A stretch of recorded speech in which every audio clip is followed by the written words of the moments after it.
Мы начинаем. Да, Подожди, что ты дакаешь? что да. Никита, привет.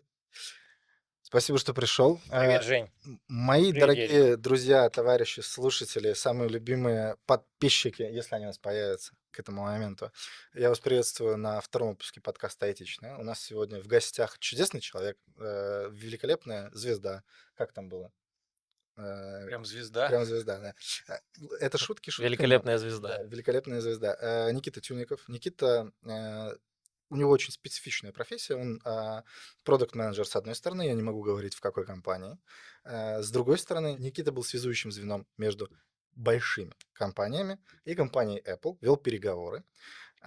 И для некоторых компаний было, ну, как вы знаете, в России очень сложно выложить свои приложения в Store. Никита про это все знает.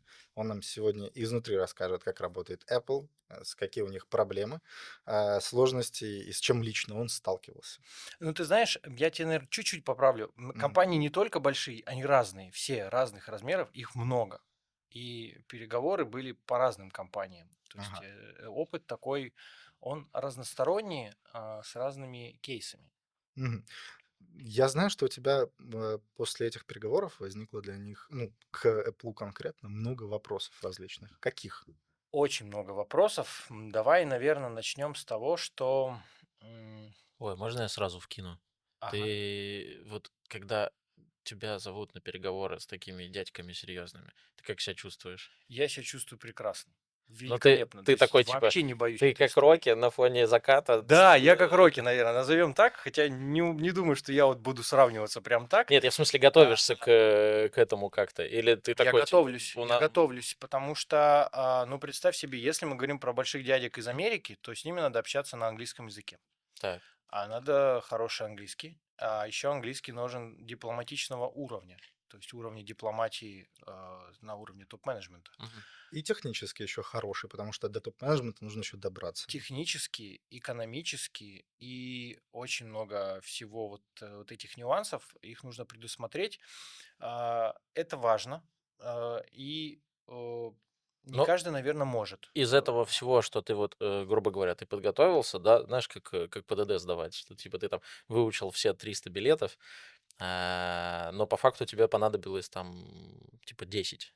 Есть такое? Или вот прям все, всем пользуешься? Да, да, ты знаешь, я для одних переговоров, где была видеосвязь, Мгм, я готовил прям себе текст, и у меня было несколько веток. мгм. Веток, как пойдут переговоры. То есть они пойдут там, будем говорить про это, будем говорить про это, будем говорить про это. Хорошо, плохо и очень плохо, да? Хорошо, плохо, очень плохо и нестандарт. И что типа мы делаем в нестандартной ситуации, как мы Мгм. готовимся к ответу. Там тоже есть универсальные ответы, Мгм. позиции, которые нужно выстраивать. И здесь мы так начали сразу про переговоры и не поговорили в целом про Мы к тот этому интерес, почему компании Apple возникает такое внимание, да, и с моей стороны в том числе. Ну, у нас в целом будет СДВГшный разговор такой, да, мы будем Будем бегать туда-сюда. метаться, да, да. Ну, давайте начнем с того, что я просто ярый фанат экосистемы компании Apple. Так, Ярый фанат их... снова. Я тоже Спасибо. Да. большой. не буду руку Ярый жать в этот фанат раз. их техники. Мгм. Я, скажем, наверное, будет правильнее сказать, я фанат позиции Стива Джобса, да, Именно покойного старый уже. твой. Это есть, Это кстати, нюанс очень позиция важный. стратегической компании, стратегическая позиция компании, она сохраняется, Мгм. но, наверное, слабо выражена сейчас. Потихонечку есть ощущение, что последние, наверное, за последние лет 5 она потихоньку видоизменяется. Словно стратегия вроде бы как 5? бы та же самая. Мне Лет кажется, 5, За лет больше. 10 она Лет я поменялась. 10? тоже думаю, да. Да, уже примерно так. С момента смерти Джобса очень большой переворот случился кадровый в компании, изменение вообще стратегического планирования компании, но при этом всем компания все еще придерживается жесткого NDA внутри, Конечно. внутрикорпоративного и придерживается позиции безопасности.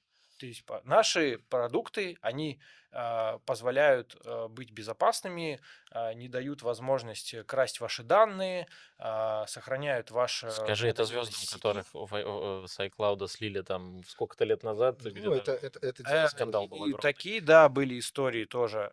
Это, наверное, со всеми компаниями происходит, но здесь четко выраженная позиция. Мы защищаем ваши данные, Мгм. мы не дадим их никуда слить, мы позволяем пользоваться там смартфонами и ноутбуками настолько безопасно, что к вам не проникнут там вирусы и все остальное. Что правда. Да, вот, ну, опять же, можно сказать, ну, вирусы для macOS существуют, и они трояны, и происходят, и все есть.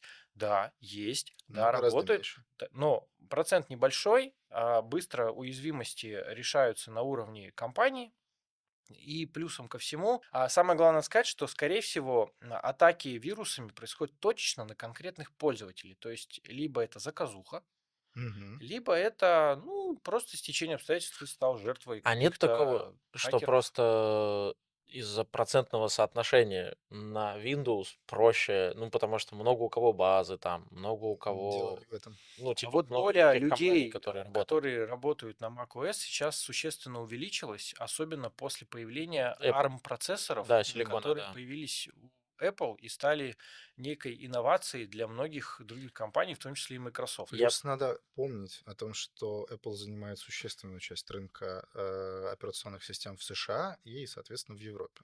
Ну, то есть у нас поменьше, а там побольше по сравнению с нами.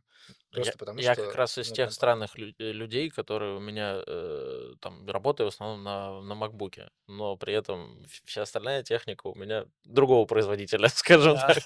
Так.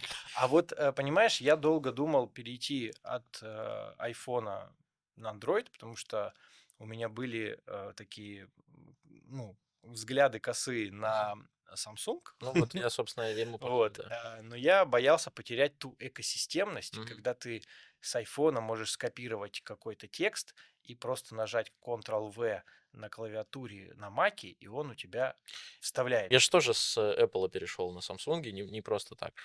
Потому что в какой-то момент, кстати, вот после смерти Стива Джобса произошло разочарование в целом, потому что очень, на мой взгляд, это я же не погружен, опять же, да, в какие-то технические моменты, а, но я погружен в свои технические моменты, то есть я занимаюсь видео, занимаюсь монтажами, занимаюсь вот этими всеми. И для тебя Mac это будет приемлемо. Вот, да, но при этом телефон, там какие-то другие штуки, часы, наушники, все вот это вот. Я понимаю, когда Apple в чем выигрывает, но пока что вот в моем мире, в моем каком-то восприятии, вот есть MacBook, есть самсунговская вся остальная техника, условно говоря.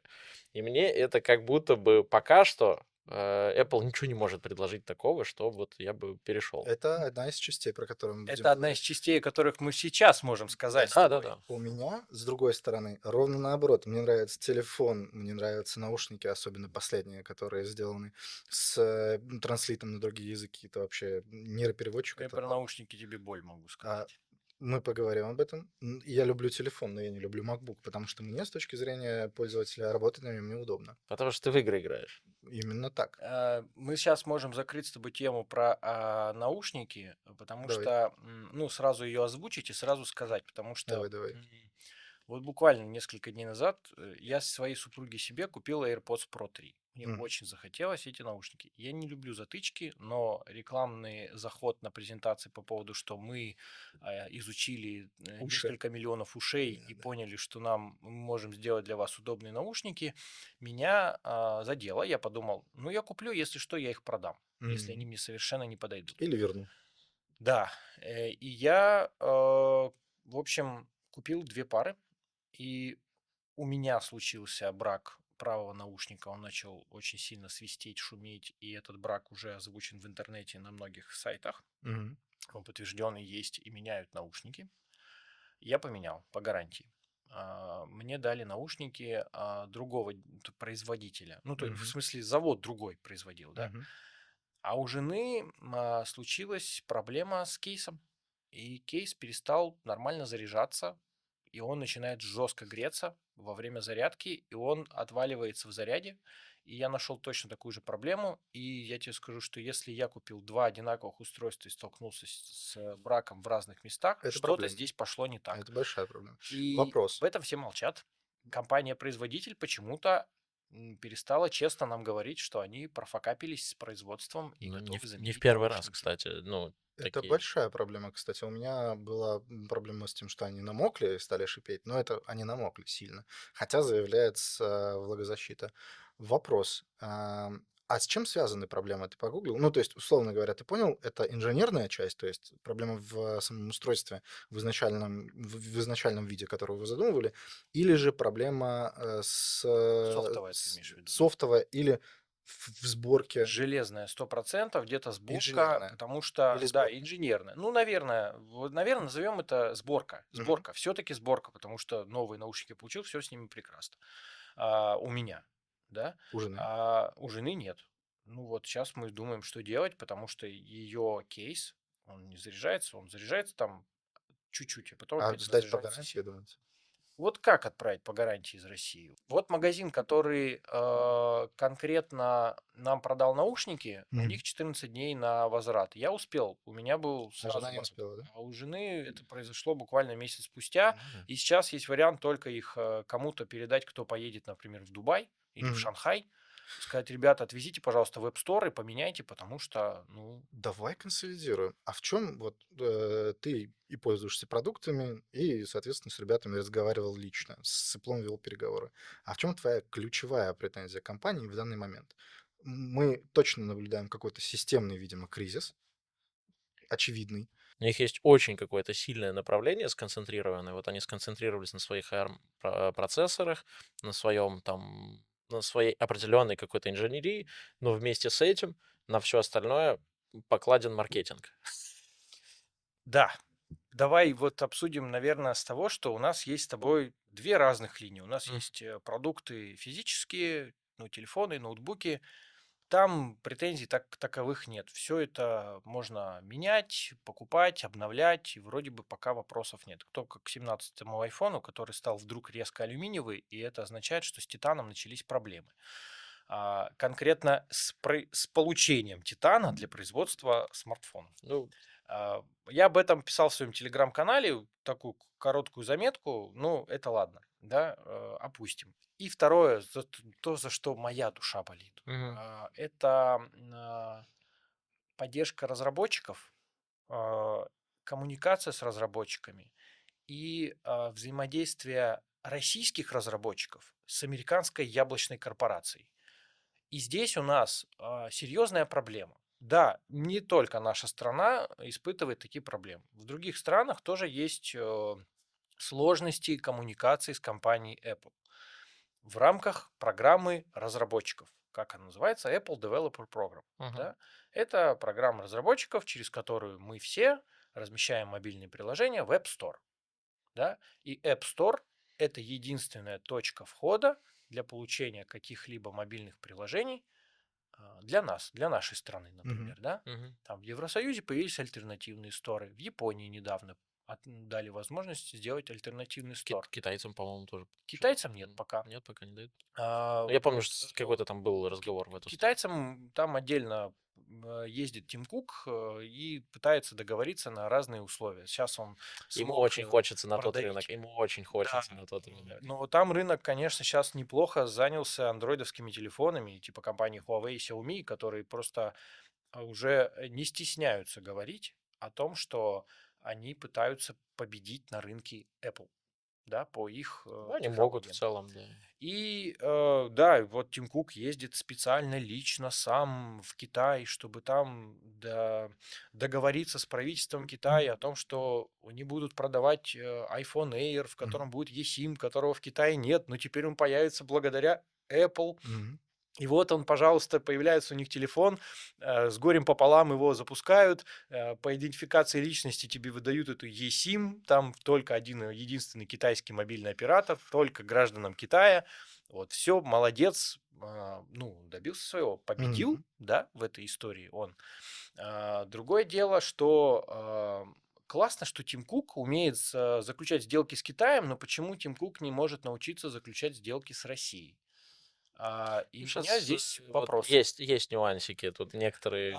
Если мы говорим про политические, то давай говорить так. Можно разделить на политические вопросы, в Можно, которых мы понимаем, можно, почему но это они очень не происходит, хотят. и можем разделить неполитические вопросы, в которых, ну, типа, ребята, у вас есть все возможности заключать с нами Компании сделки. Apple никто не запрещал ничего продавать в России.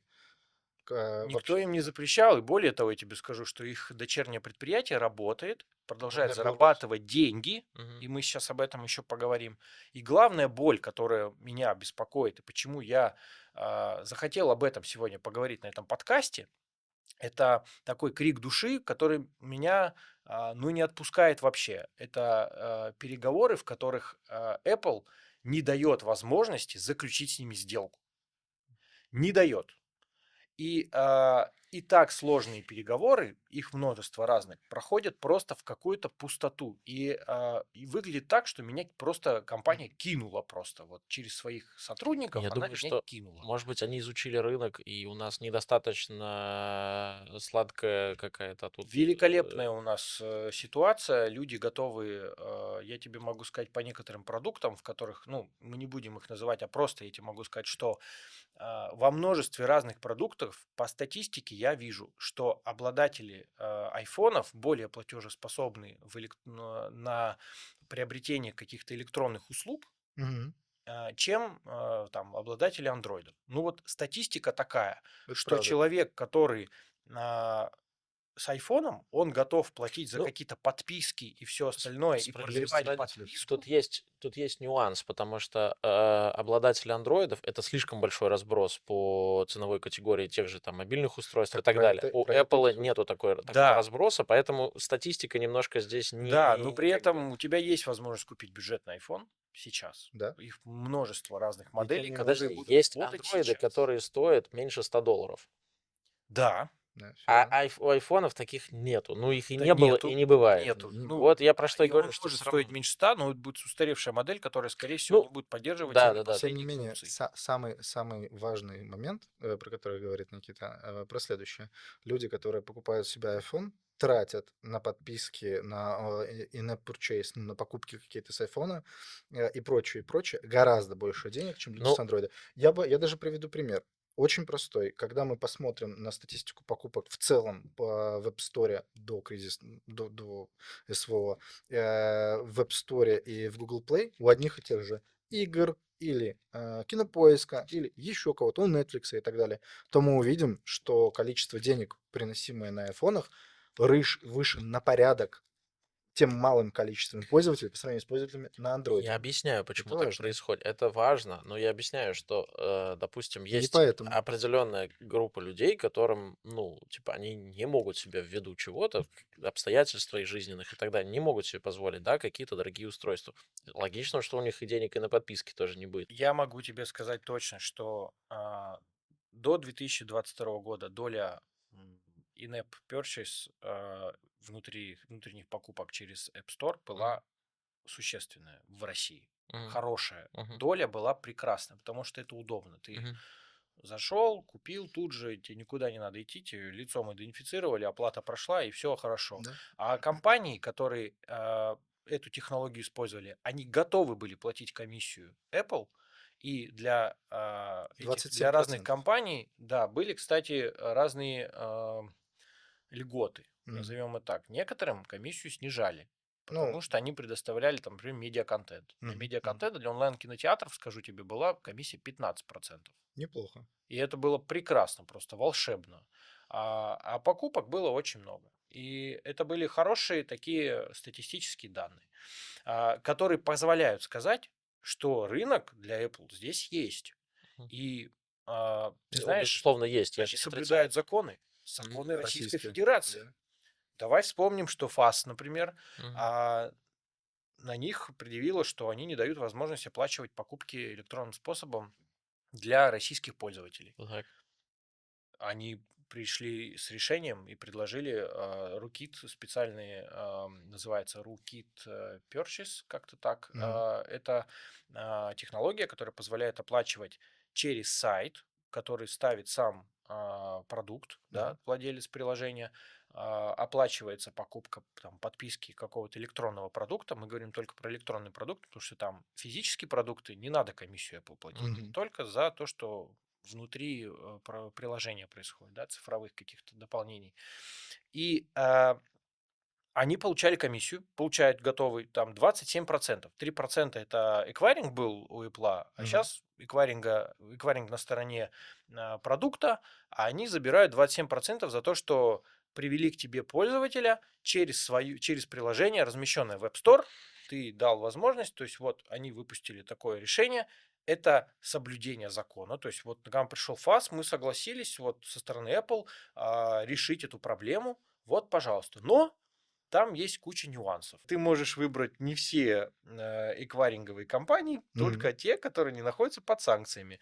И Что когда логично. ты подаешь заявку на использование этого средства технологичного от Apple, они проводят Проверку бизнеса. проверку, да, проверку того, кто ты, что ты и как ты и кого ты используешь для того, чтобы М, проводить платежи. Маленький момент. Я так предполагаю, что Apple делает так, ну, то есть проверяет компании и, соответственно, дает заключать контракты с нужными им эквайрингами, чтобы не попасть под вторичные санкции, скорее всего. Ну нет, просто там, смотри, эквайринг, у него есть санкции или нет? Вот, например, у Юкассы, у Мгм. Юмани, у них есть санкции. Мгм. И ты не можешь использовать Юмани в качестве Ну, вот электронного платежа, я про это и если ты говорю. через Apple Да. будешь проводить. Они просто не смогут принимать от них деньги, не имеют Не права. имеют права, потому что те находятся под санкциями, в Да. первую очередь американскими. А теперь Да. самый главный момент. Мгм. Как получает комиссию Apple? А тут вот мало кто знает, Мгм. но комиссия падает на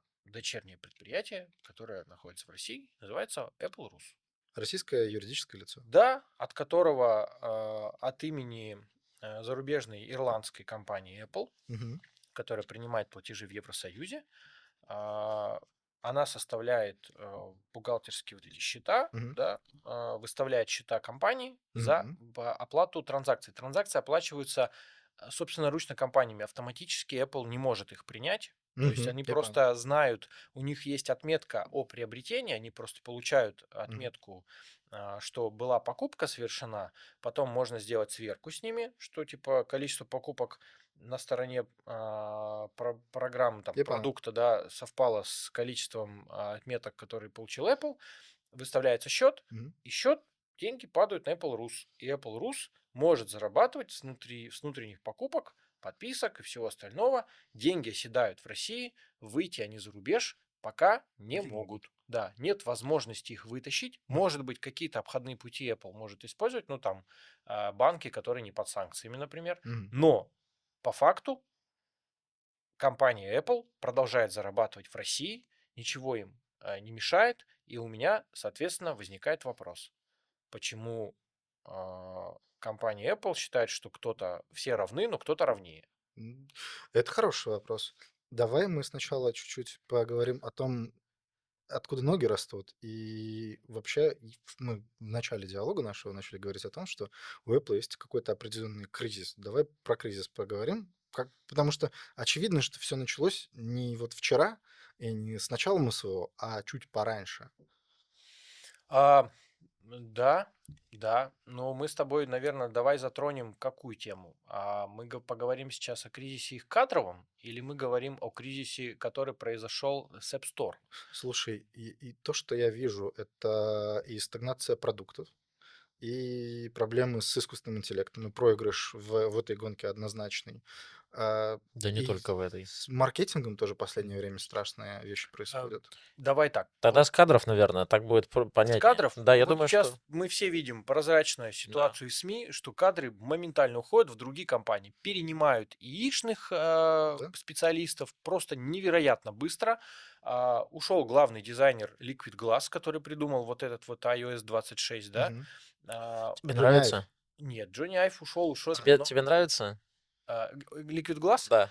Я считаю сомнительным эту технологию. Спасибо. Объясню почему. А можно Спасибо. я как на правах главного скажу? Ну, какой-то ну, извините, Мне пожалуйста. очень нравится, как кнопочки вот эту прозрачность дают, но я себе представляю, какую нагрузку на процессор происходит от этой прозрачности, потому что И все на прозрачные батарею. элементы это всегда очень ресурсно. Больше знаешь, что интересует? Меня больше интересует проблема ощутимых инноваций в последние лет 5, наверное. Вот я говорил, что лет 5 вообще ничего нового не было. В общем. Ничего не происходит. Ничего не Ничего. Ничего происходит. не происходит. Вы получаете те же камеры, вы получаете те же технологии, вам говорят, что этот быстрее там процессор, чем предыдущие, и еще и сравнение идет вообще с предыдущими поколениями, да, там процессоров. С батарейкой вообще ничего не происходит, она все так же остается. Часы никогда не меняли дизайн, и мы не Мгм. будем говорить про Apple Watch, которые стали тоньше. Apple Watch Ultra, Apple Watch ни разу не меняли свой Да. Да. форм-фактор. При этом, если ты какой-то деловой человек, и ты придешь с электронными часами навстречу, например, какой-то бизнесмен или, не дай бог, политик, ну, тебя могут высмеять. Вот, А откровенно. вот это факт. Я могу тебе сказать, что в некоторых корпорациях вообще не принято с электронными часами ходить. Там принято, чтобы у тебя были всегда механические часы. Причем дорогие. Достаточно дорогие, не надо там за супер какие-то сотни тысяч, но Мгм. чтобы они были механические и соответствовали твоему стилю И статус. и статусу, и показывали тебе время правильно, это важно. Это И я имею на руках механические часы, ну, в том плане, что они у меня есть дома. Мгм. Я их очень редко надеваю, Мгм. но они мне очень нравятся, да. И периодически, иногда, вот раз в год, наверное, 2 раза в год я их надеваю. Мгм. Ну, давайте сразу обозначимся, что корпорация Apple, там работают точно такие же люди, как мы с вами. Они Да. утром есть. просыпаются, завтракают, садятся в машину, едут в круглый этот громадный офис, в баранку эту, да, садятся за стол в open space, работают в рамках корпорации, да, и потом едут домой, и у них там семьи, какие-то свои дела, проблемы. Они точно такие же люди, они точно так же ведут жизнь. Там ничего такого, суперменов там никаких нет. Конечно, нет. И, соответственно, и у них есть какие-то потребности. И я задаюсь вопросом, почему такой отток топ-менеджмента сейчас в Apple? Топ-менеджментом я называю руководителей дизайна, руководителей инженерии, руководителей ИИ подразделений. Что происходит? Почему в компании Но если хеды бы уходят? если бы они были в России, я бы предположил, что они пилят бюджет. Ну, то есть и в рамках NDA им запрещено говорить, почему они ушли. Ну да. Но это люди, и они уходят из-за того, что, ну, в Apple, чтобы вы понимали, зарплаты прекрасные, просто великолепные зарплаты. Обороты растут. Вопросов к деньгам там нет. Да. Там есть вопросы к какому-то другому комфорту. То есть человеческого отношения, еще что-то. Однозначно есть какой-то кризис компании, Мгм. который им говорит, что я не хочу работать в этой компании, она меня создает во мне какие-то там неопределенные чувства, и я хочу уйти в другую компанию А работать, может, да. это от какой-то пластиковости? Что типа вот то, что как раз на поверхности обсуждают, что э, раньше создавалась техника для людей. И у Джобса была вот эта основная его мысль, да, на всех его презентациях, они там шикарные, ну, они как Оскары смотрелись, все его презентации. И оно делалось для людей. Он говорит, вот посмотрите, когда он первый iPhone, это самая знаменитая его история, говорит, мы убрали все вот лишнее, и люди были в восторге, они такие, блин, это так удобно, это так здорово, это так хорошо. Ну, они, может быть, еще не понимали, что это удобно, но тем не менее это было что-то такое, потому что они такие, помнишь, как она выглядела, эта презентация? Вот неудобно сюда тянуться вот отсюда. Ну, условно говоря, что-то там были какие-то вот именно на тактильность, на вот Да, это Это такое был, было. это был человеческий юзабилити. Да, Человеческий, вот, спасибо да. слово юзабилити. Он очень беспокоился за это и ругал, если это Конечно. Да. работает плохо. А сейчас такого нет. Сейчас такого нет, и происходит какая-то стагнация. Apple Vision, да, вот, кстати, про них тоже стоит сказать. Очечки. Вот стоит сказать. Давай, мочи. Ну, во-первых, я до сих пор не знаю, как на инвестиционном комитете Тим Куку удалось защитить этот проект. Это его личное детище. Он знал, что очки это будет круто. Инвестиционный комитет представляет из себя некий совет директоров, ну Мгм. назовем так это, да, в котором есть инвесторы компаний, которые собираются и обсуждают, какие продукты и какие цели хочет Мгм. достигнуть корпорация в следующем и будущих там годах, да, в ближайшее время. Кварталах, годах. Кварталы, годах, По-разному. да, и отчеты там, да. И вот он представляет, говорит, мы сделаем очки, вот у нас есть вот такие решения, вот такие поставщики, вот такое вот предложение, мы будем видеть, что это будет, конечно, дорого. И вот он как-то защитил, что это всем надо. Мгм. Но очки не взлетели. От слова совсем. От Это слова правда. совсем, да. Уверен, что у инвесторов был также вопрос и по ИИ. Они сказали, смотри, сейчас компании вот крупные, они прям прут. А Мгм. что у нас есть у Apple? Что с Siri вообще, да? Какие дела? А Siri все плохо. Чтобы вы понимали, в прошлом году у Девчонка Apple была... потасканная уже довольно. Да, у Справедливо, Apple в справедливо. прошлом году была вакансия в Испании на инженера с владением русского языка для Siri Мгм. по ИИ. Мгм. Класс, отлично. Вы не забывайте про наш язык русский. Супер, я рад. Очень, наверное, Он наняли довольно популярен в человека. мире, В ладно уж что. Европе есть наши ребята, которые работают на Apple, занимаются переводом интерфейсов. Я знаю одну девочку, она работает в России сейчас в одной крупной компании. Мгм. Она бывший сотрудник, она занималась переводом интерфейсов iOS. О, это неплохо. И это прям великолепно. Я когда узнал, я не ожидал, что такие люди работают, ну вот, недалеко от меня, рядом со мной. Слушай, у меня моя крестная мама, она до сих пор работает, с 97 года она работает в Apple. Да, вот как она уехала в 97 году в Сан-Диего, вот до сих пор так и работает там. Но она какой-то одна из главных там разработчиков, программистов. Подожди, ты сейчас вот, ну, Это вкидывается, да. это вкидывается как факт? Да, Да, да, да, да. это Ма- факт. Это ну, правда? как это, хотел сказать, родная? Нет, не родная, крестная мама моя. Крестная, да. Она работает в Apple. Да, в Сан-Диего живет, а у нее там муж, дети, все, вот они там живут в Калифорнии. Ну, это супер шок-контент для подкаста, на самом деле, Почему? потому что нам стоит об этом поговорить отдельно Слушай, еще. я очень плохо осведомлен. Я так понимаю, что у нее тоже есть определенные вещи, про которые она не распространяется, что она конкретно делает, чем она занимается. Я знаю только Это не случаи. важно, на самом деле, чем занимается. Но если она работает в корпорации, то, ну, это прекрасно, конечно. Это классно. Мы точно попросим Эрика поделиться с ней подкастом, чтобы она Мы послушала. поделимся с ней видео. Конечно. Мы поделимся с ней видео, и, значит, про презентации ты просто сказал, и я вспомнил о том, что вот уже коронавирус нас покинул давным-давно, а ребята из Apple продолжают записывать видео с презентацией, и каждый год на WWDC и на презентации в сентябре люди съезжаются в Сан-Хосе, вроде, да, ну, там и Сан-Диего. Сан-Диего, Сан-Хосе, вот это рядышком. и Силиконовая долина в И целом. Купертино. Да, Да, да. Да, в Купертино, в офис Apple, садятся на стульчики и смотрят запись видео. Отвратительно.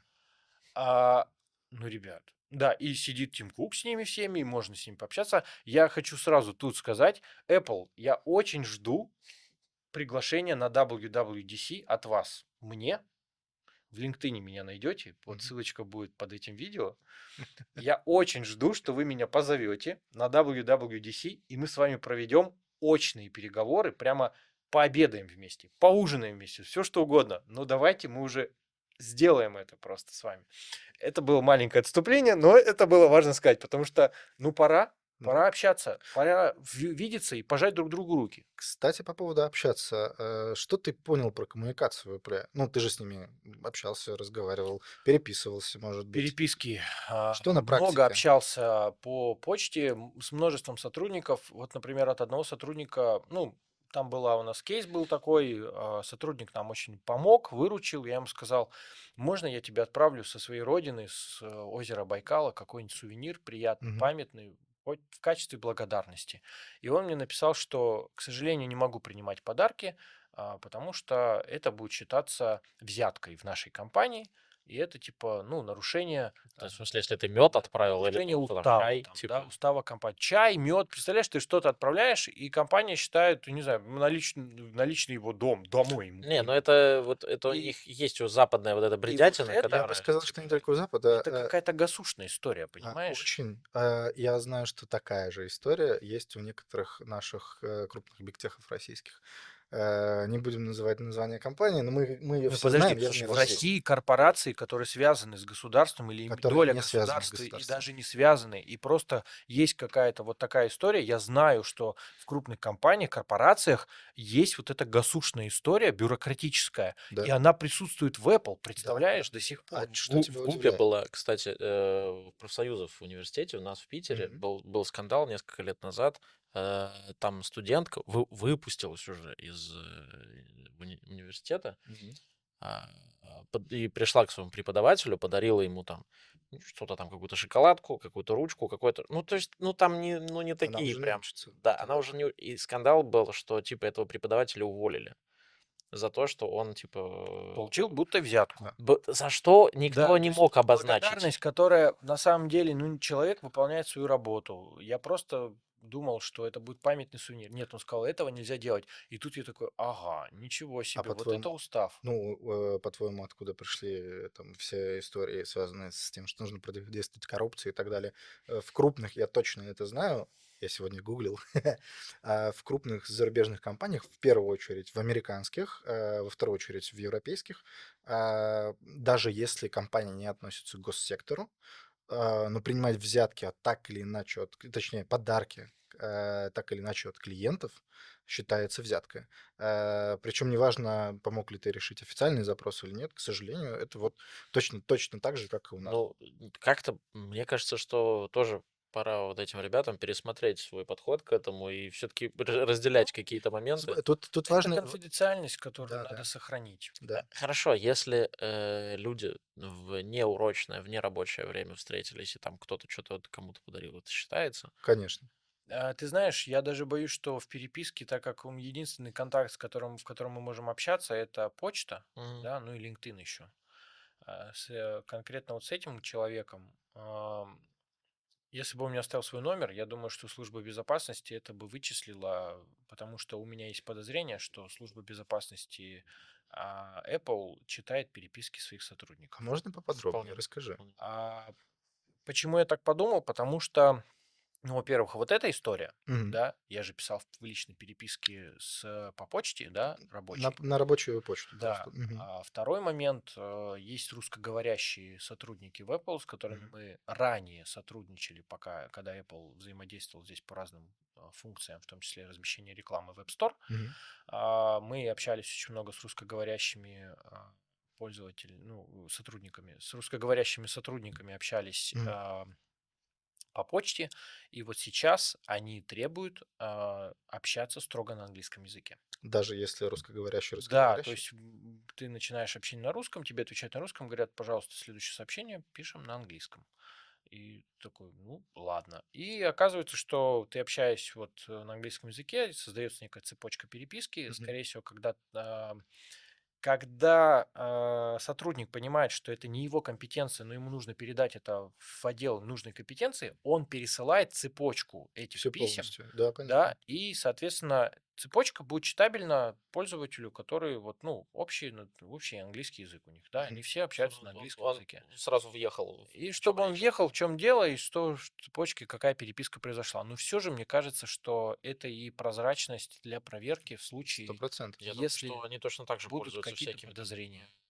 как это называется, Яишками для словами, проверки, да, там по чат-ботами. поиску и так далее. То есть вот Ну, все то есть эти... какие-то есть триггеры, возможно, что-то еще, что позволяет сказать о том, что что-то происходит не так. Почему-то они общаются не на английском языке, Никит, да, принятом. а как вообще, что нужно писать Apple, чтобы тебе ответили? Это такая история, я думаю, актуальная для разработчиков в России, для компаний среднего, крупного, малого бизнеса. Неважно, что нужно написать Apple, чтобы тебе ответили, чтобы с тобой в диалог вступили.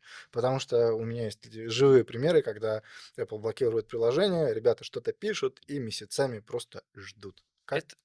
Жень, это часть моей работы. Вот. Расскажи Это чуть-чуть, часть моей чуть-чуть. работы, где я общаюсь с Apple, зная те точки и места, где и как правильно Он нужно с знает этим яблочную вопросом. точку G. Яблочную точку Скорее G. всего, да. И чтобы, возможно, компании стоит обратить внимание, что есть человек, который с ними коммуницирует достаточно прозрачно, конфиденциально. Я соблюдаю конфиденциальность всех своих клиентов.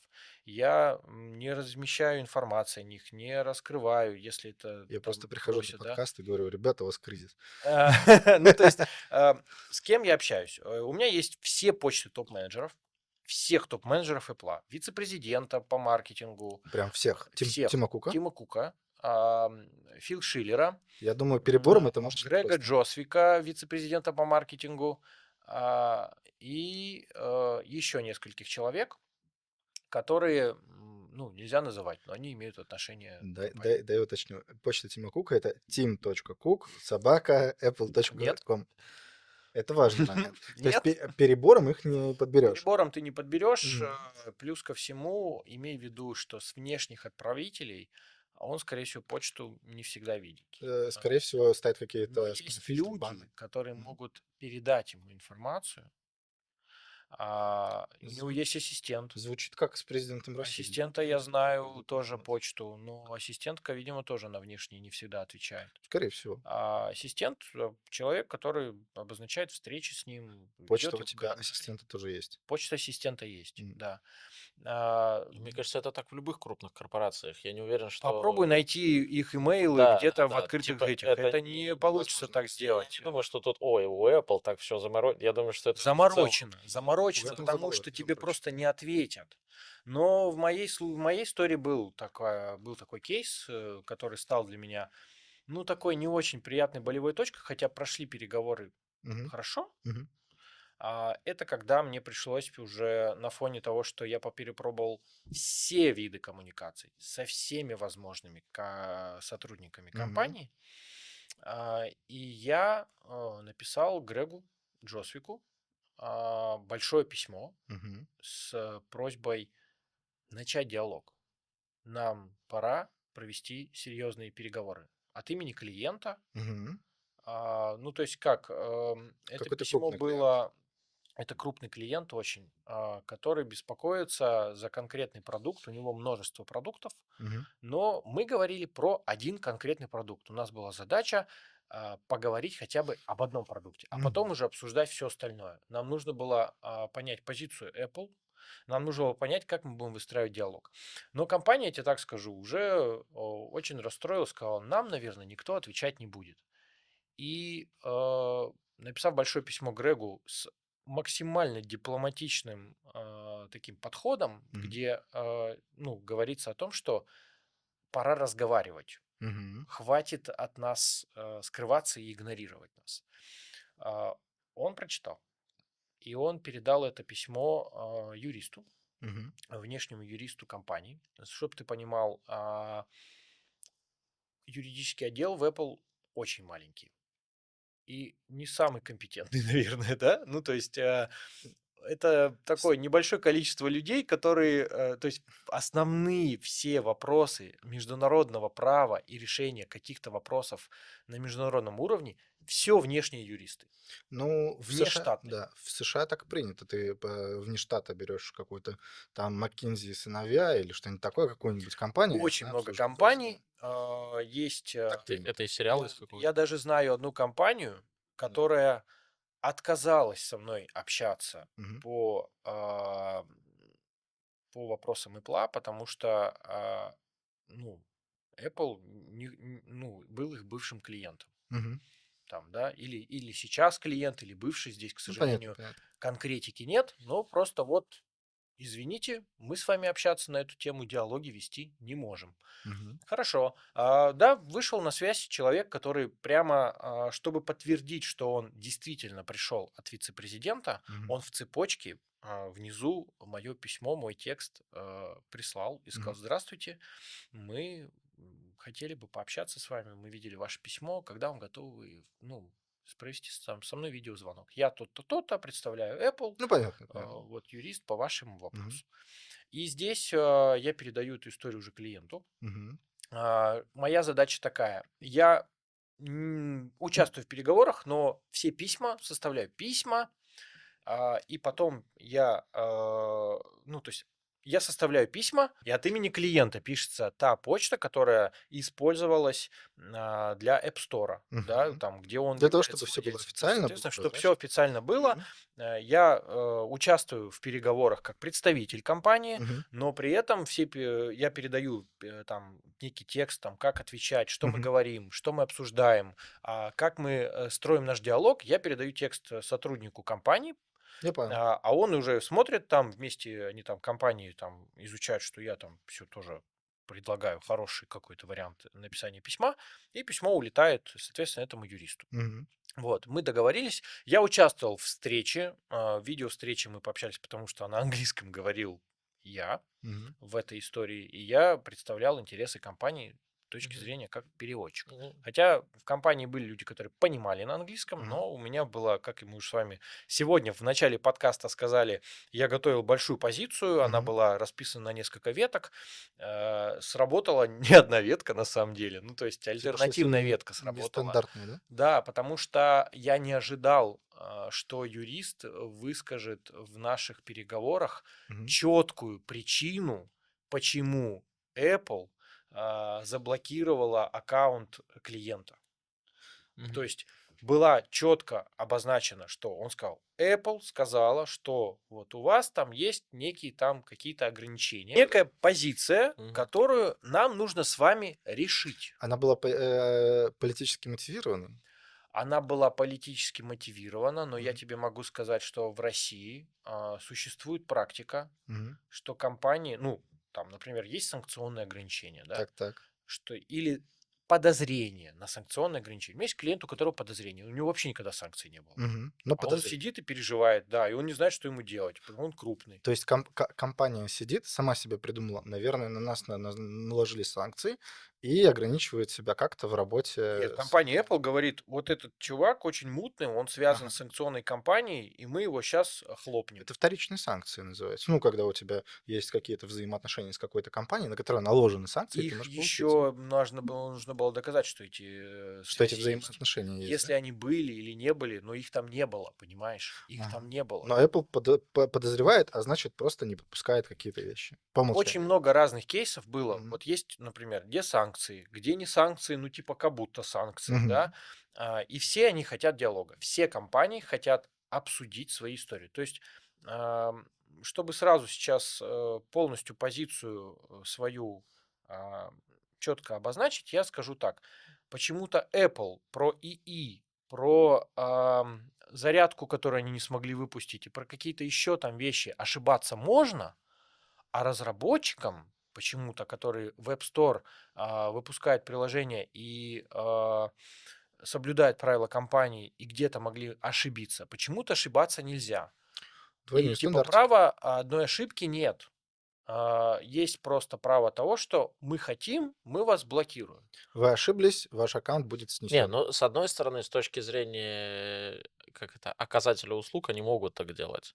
Ну, ты же тебе в Да, магазине и ты могут прав, отказать в потому обслуживании. что вот есть кейс, Витя мне разрешил рассказать эту историю, она у него публичная. Мгм. Мгм. Виктор Сиралеев, у него была история, связанная с Apple, заблокировали аккаунт его. Он живет не в России уже Мгм. давно, он резидент другой страны. Мгм. Вот. Налоговый резидент в том числе. Да, да, да, у Мгм. него уже другая история, и он переехал очень давно из России. Он живет Сколько лет? Типа 10? ну, точно не могу сказать, но гораздо там, ну, там 6, 7, может, там Ну, 10. понятно, Это гораздо. даже не имеет значения, просто он переехал, у него были такие планы на жизнь, он семью перевез, Мгм. он про это рассказывает в своем там телеграм-канале, он писал большую статью про это. Apple его заблокировала, и он начал обозначать, что они его заблокировали из-за некого фрода, что он там то ли своровал код, то ли что-то еще, то ли скопировал что-то чужое Мгм. приложение там. Я не буду сильно в подробности рассказывать, Это, потому что там наверное, у него связано, написано. у него все написано, там был русский аккаунт, у него был свой собственный аккаунт в стране, где он живет, и русский аккаунт, там что-то с ним случилось, какие-то были нарушения правила, а он Мгм. этим аккаунтом больше не владел. Он передал владение и полностью от него отошел от Мгм. дел этой компании, этого разработчика. Переносить право владения разработчика не запрещено. Мгм. То есть Мгм. можно это сделать. И они увидели некую связь и блокнули его. И он пошел разбираться. И у него был точно такой же вот путь, как проделал я. С ним связался юрист. У него была компания юридическая, которая заказана с его стороны. Мгм. Две юридические компании между собой общались от Apple и от него, от Вити. И они, соответственно, разговаривали, что вот есть некие документы, подтверждающие оригинальность кода, что типа здесь вообще никакой Похоже, нет знаешь, на связи. какую-то детскую драку, что типа дети поругались, но за них старшие братья вписываются. Да, да, да. И такие И выходят. вот, да, и вот эти старшие братья вышли, и юристы вернулись и сказали, ну, ребят, компания Apple решила вас, ну, там, Виктора не разблокировать. А есть обратная ситуация, что, допустим, представители Apple, они ползают день там по гугловскому магазину и говорят, о, вот тут прикольное приложение, а у нас его нет.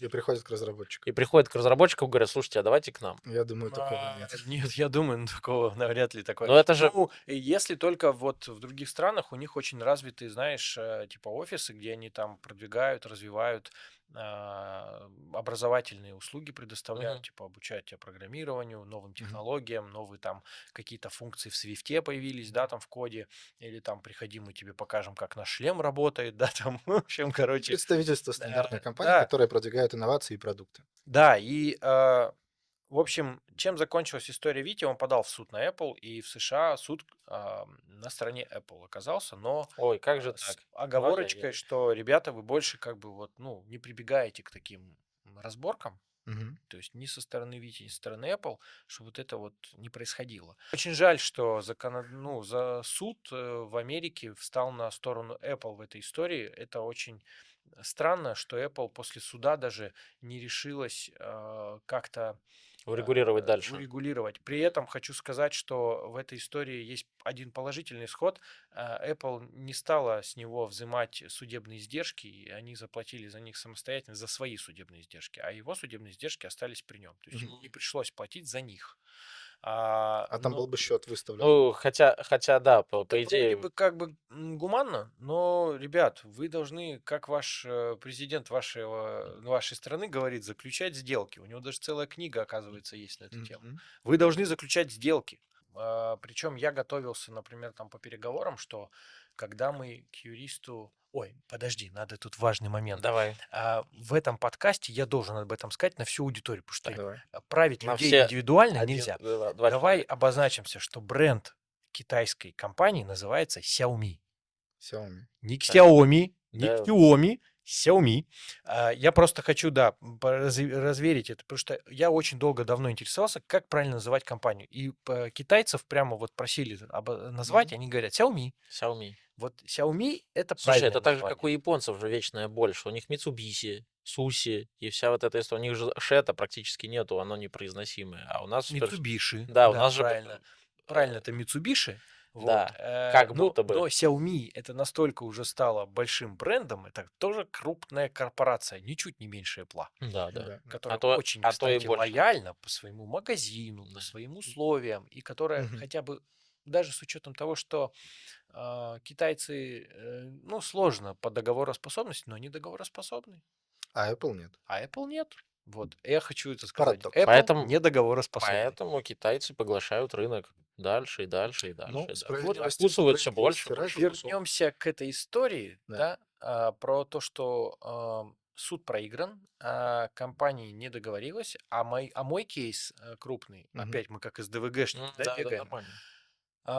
было потрачено очень много сил, ресурсов, была создана рабочая группа, которая готовила документы, которые требовал Apple. Apple составил список документов и Мгм. список вопросов, на которые нужно было ответить и предоставить документы. Там были и независимые аудиты, за которые пришлось компании там платить. Да? Мгм. Аудит был сделан прекрасной организацией, не буду ее тоже называть, потому что у нас есть договоренность о неразглашении этой истории, но Мгм. а, великолепная работа была проделана, просто великолепная. Независимый аудит – это очень достаточно прозрачно. Ни одна юридическая компания крупная не пойдет на какие-то уступки в пользу ухудшения своей репутации. Все Конечно. будут максимально прозрачны, особенно если компания имеет международный вес. 100%, даже если к ним И придет, не я знаю. был уверен, что той информации, которую провели по аудиту, будет достаточно, чтобы показать прозрачность А и у то Apple есть такие изменение. аудиты? А у Apple, ну, в смысле то, что у них проводит кто-то. Да-да-да. Вот не знаю. А зачем им это? Чтобы проверять. Они у себя там переписки Да-да. читают, только почты, да? Да, скорее Вот. всего. И боль в том, что вот именно один из кейсов по истории того, когда мы готовили очень много документов, Мгм. очень много, он закончился со стороны Apple паузой. Он не закончился ни да, ни нет. Они То просто есть поставили все на никто не паузу? отказал, никто не согласился, но мы ждали сделку. Мгм. И у меня в голове был четкий план, ну как в голове, я его документировал, Мгм. переписывался с клиентом, и клиент сказал, смотрите, у нас есть несколько позиций, и мы начнем с этой, потом пойдем по этой, пойдем. Каждая сделка была описана максимально, что получим мы, что получат они, и мы не стали их озвучивать до Мгм. тех пор, пока не получим от Apple, что типа мы готовы Генеральная совершить «да». с вами сделку. Генеральная «да». Да? Или там, Мгм. например, ребята, мы готовы с вами, ребята, да, мы там ребятки такие сидим, молодые, Мгм. а, мы готовы с вами дальше обсуждать, но нам нужно договориться на условиях. И тут можно было строить какие-то позиции, М. строить какие-то условия, Ну, предлагать их, ну, как-то там бороться, да, там, отхапай 105% и получи 90%, да, Мгм. там, запроси 105, получи 90. Это создало очень неприятное такое ощущение, потому что, ну, здесь нет врагов, здесь нету конкуренции. это чистый бизнес. И ты знаешь, та пауза, о которой они назвали, она тоже крайне странная. Ну, потому что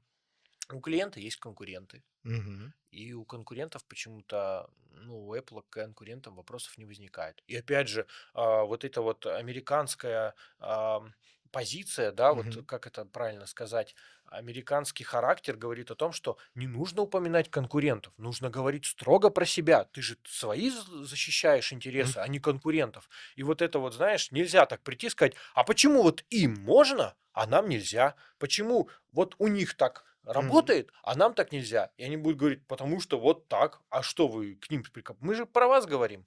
Ну, хорошо, если вы говорите про нас, заключите с нами сделку.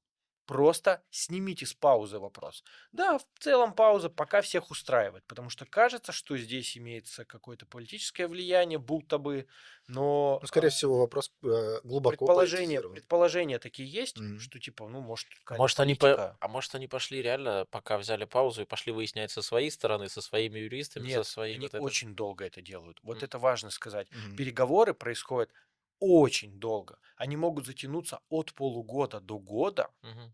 и год даже пройти. И все это время вы будете ждать ответа от их компании. Потому что юрист, он получает от вас ответ, бежит к Apple, пишет им, с ними ждет, от них ответ получает, приходит к вам, опять с вами обсуждает, опять к ним возвращается, опять Ну, там вот это. это да, И вот этот вот, посредничество, да. вроде бы электронная почта работает очень быстро, но почему-то вот эти все бюрократические истории, бюрократические корпорации, вот эти вот процессы, они требуют Я имею в больше виду, времени. что сам Apple, вот они получают от юриста, они понимают, что вот здесь вот, ну вот какая-то непонятная ситуация, они идут к какому-нибудь другому юристу, который по каким-нибудь госделам, У по себя каким-нибудь внутри. политиканским, Да, они там мы получают, рассматривали, что у них такая есть и вот история. эта вот Мы схема туда еще рассматривали, дальше но уходит. кажется, надо быть прозрачным в таких переговорах, потому что мы все понимаем конфиденциальность, их понимает юрист, их понимает Apple, их понимаем мы, но почему, ну, вы озвучиваете позицию, почему вы блокируете аккаунт, Мгм. но вы не озвучиваете, ну, мы вам объясняем, что ваша позиция на сегодняшний день не соответствует действительности, и теперь то, о чем вы думаете, не является фактом. Вот вам Мгм. юридическое заключение аудита от внешней компании, которое подтверждает то, что Мгм. ваша позиция полностью разрушена, Ни на чем не не основано. основана ни на Да. чем, потому что все, М. фактически этого нет. Мгм. А, и они такие, ну, блин, мы не берем на себя такую ответственность. Вот как я это называю. Я это называю так, что в компании есть сотрудник, И таких в корпорациях крупных всегда Очень много, да. в руководящих составах есть люди, которые боятся брать на себя Может, им ответственность. Тебя все-таки принять плевать? Им не плевать. Потому что если бы было плевать, они бы и законы наши не исполняли бы в и не России. принимали бы Нет, деньги. я имею в виду как это, в толще, в массе, может быть, им плевать. Ну, Нет, типа, уйдут 3 а, клиента, ну и да и нет. Слушай, тогда бы они не вели переговоры, не принимали бы здесь Да, деньги. они бы не пошли бы, вице-президент бы не попросил разобраться с этой историей. Конечно. Другой вопрос, знаешь, какой? А знает ли вице-президент о той паузе, которую взяла компания? М. Вот у меня вопрос пока открытый. И вообще, ну вот у меня есть информация, что Грег не принимает всех решений и не всегда компетентен в этих вопросах. А есть Фил Шиллер, который когда-то эту всю структуру по комиссиям от App Мгм. Store, по еще что-то, да, создавал. И у меня есть информация, я могу о ней сказать здесь без проблем, о Мгм. том, что Фил Шиллер до сих пор влияет и имеет вес в компании Apple на тему App Store. А он Мгм. уже ушел из Он компании. ушел, да, его И до сих заменил пор как раз влияет. Грег.